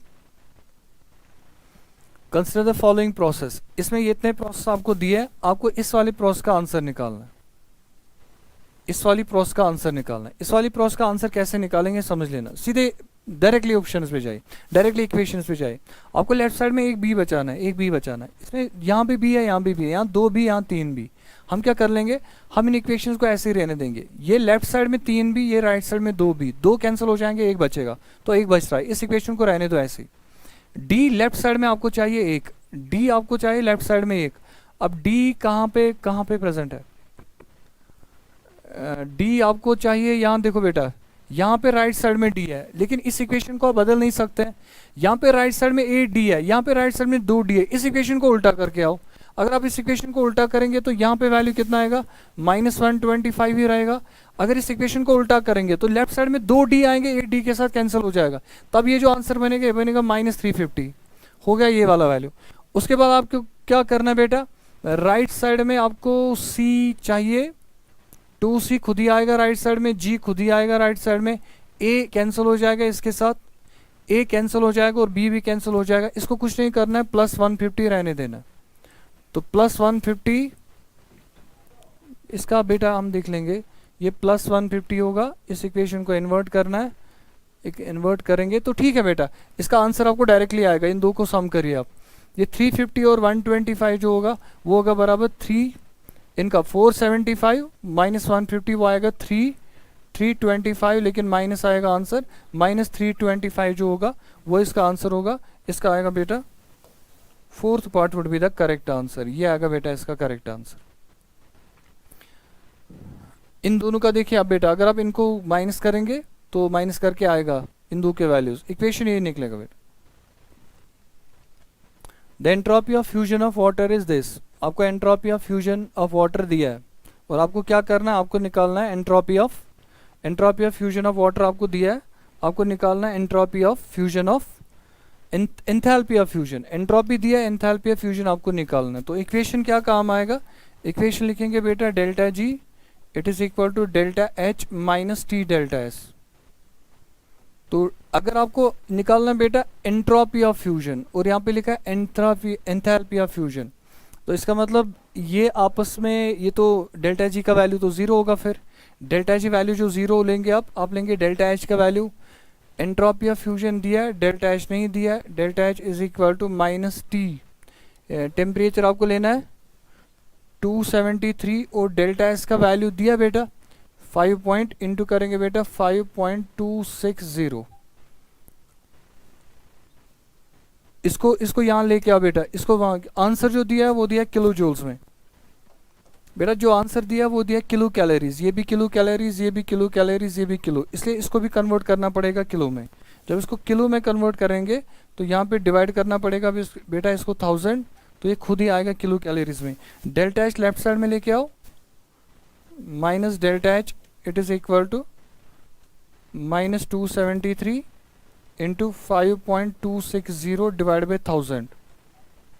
तो जो डेल्टा एच का वैल्यू आएगा, delta H would be equal to इनको सॉल्व करोगे तो it would be 1.435 kilo calorie per mole. इसका फोर्थ पार्ट आएगा बेटा करेक्ट ऑप्शन 1.4। इसको सॉल्व करके आप देखिए इसका आंसर खुद ही आएगा 1.435। नेक्स्ट क्वेश्चन देखिए, if the enthalpy of combustion of methane, आपको enthalpy of combustion of methane दिया, enthalpy of combustion of methane दिया एंड CH2OH का एंथैल्पी ऑफ कंबशन दिया, enthalpy of combustion of methane दिया -x, एंथैल्पी ऑफ कंबशन ये दिया ethanol का, methanol का -y, और इस प्रोसेस का जो डेल्टा एच है वो है नेगेटिव, वो दिया which are the following is correct. अब कैसे निकालेंगे, ऐसे लिखेंगे बेटा, डेल्टा एच जो होगा, delta H would be equal to minus enthalpy of कौन सा डेटा दिया, combustion, enthalpy of combustion of CH3OH, enthalpy of combustion of CH3OH minus करेंगे बेटा enthalpy of combustion of CH4 को माइनस करेंगे, आंसर खुद ही आएगा।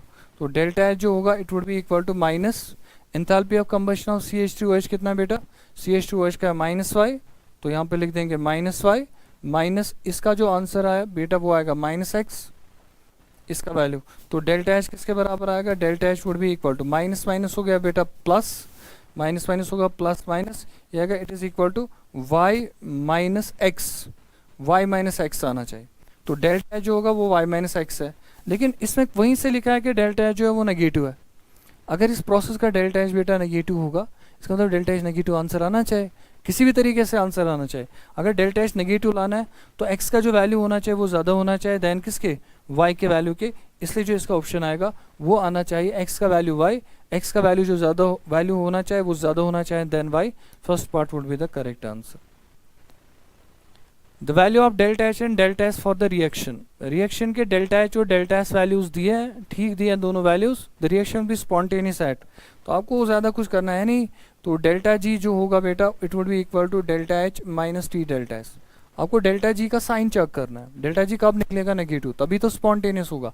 अब डेल्टा जी कब होगा नेगेटिव, उसके लिए क्या करना है, delta G is equal to, मैं पहले इसी का आंसर निकालूंगा, delta G is equal at कौन सा टेम्परेचर दिया बेटा 1000 kelvin, at 1000 kelvin delta G is equal to delta H का वैल्यू कितना है, डेल्टा एच का वैल्यू लिखा -100, मैं लिखूंगा -100 किलो जूल दिया, इनटू लिखूंगा 10⁻³ किलो, तो फिर जूल आएगा, माइनस टेम्परेचर कितना दिया बेटा,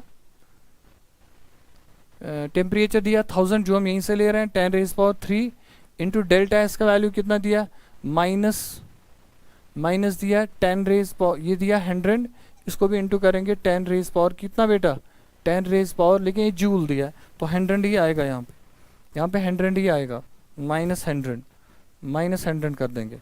अब देखिए डेल्टा जी कितना आएगा, delta G would be equal ये हो गया 10⁵, वो भी बनेगा 10⁵, ये बनेगा माइनस, वो बनेगा plus, delta G would be equal to 0। आपको देखना है the reaction will be spontaneous है। 1000 केल्विन पे तो ये स्पॉन्टेनियस नहीं होगा, क्योंकि 1000 केल्विन पे क्या होगा बेटा, इसका डेल्टा जी क्या निकलेगा, डेल्टा जी इसका निकलेगा 0। अगर डेल्टा जी 0 के बराबर आ गया, हम इसी से दूसरा ऑप्शन भी सॉल्व कर सकते हैं। ये आएगा बेटा -10⁵ और ये आएगा बेटा +10⁵। अब ये प्लस माइनस तो 0 हो गया, delta G would be equal to 0। अब आपको दूसरा टेम्परेचर जो दिया है उस पर ध्यान दीजिए, दूसरा टेम्परेचर दिया आपको 900 केल्विन। अगर टेम्परेचर आपको 900 केल्विन दिया होगा, इफ टेम्परेचर इज 900 केल्विन, इस वाले केल्विन को, इस वाले ये वाला जो वैल्यू होगा ना बेटा ये कम हो जाएगा, ये वाला वैल्यू जो होगा ना, जब टेम्परेचर अभी तक 1000 था तब आएगा 10⁻⁵। जब इसका 900 रखेंगे तो इसका वैल्यू कहाँ आएगा 10⁻⁵, वो तो कम आएगा। अगर कम आएगा, पॉजिटिव टर्म कम हो गया, ये नेगेटिव बन जाएगा।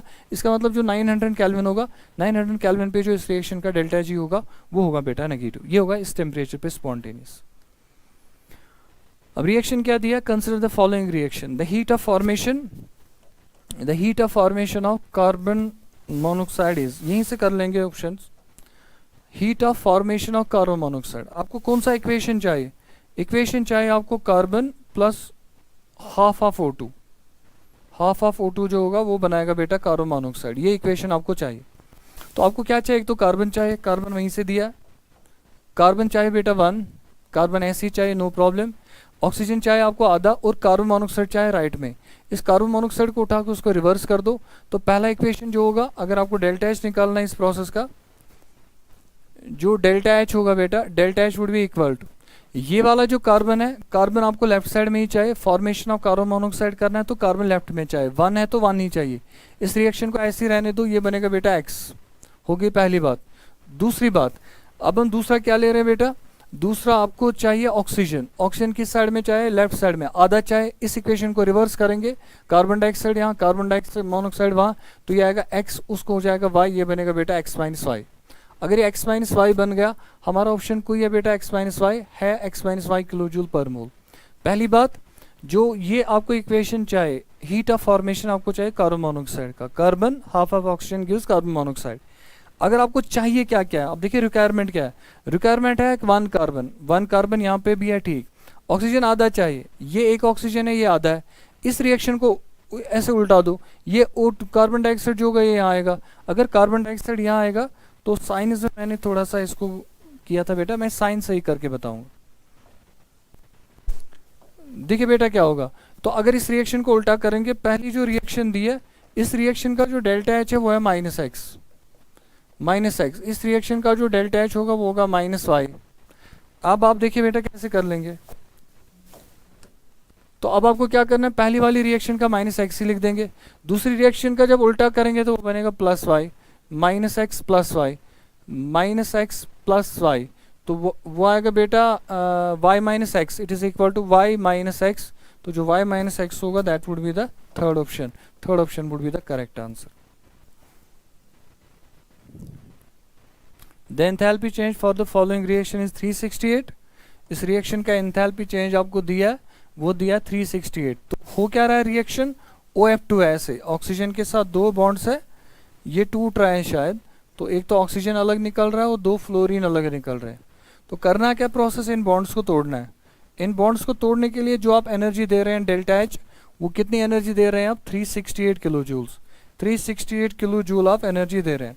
368 किलो जूल एनर्जी देंगे तो दोनों बॉन्ड्स टूटेंगे। तो आपको क्या बोलना है, calculate average OF bond energy. Average में कितना आएगा बेटा, जो डेल्टा एच आएगा बेटा, बॉन्ड एनर्जी जो आएगी इसकी एवरेज में, तो आप लिखेंगे बॉन्ड एनर्जी, लेकिन कौन सी वाली? Average bond energy. Average bond energy होगी डेल्टा एच। कितनी एनर्जी लगी कितने बॉन्ड्स को तोड़ने में? 2, डेल्टा एच बाई 2, वो आएगा 368 डिवाइड बाई 2, 368 बाई 2 आएगा बेटा 184 के बराबर आएगा। तो इसका जो आंसर होगा that answer would be equal to 184। चले बेटा, ये था हमारा आज का discussion about CTS thermodynamics. I hope आप अपनी स्टडी कंटिन्यू रखेंगे, इंशाल्लाह ऐसे ही मेहनत करते रहे। अल्लाह आपको ज़रूर कामयाबी से नवाजेगा। अल्लाह हाफ़िज़।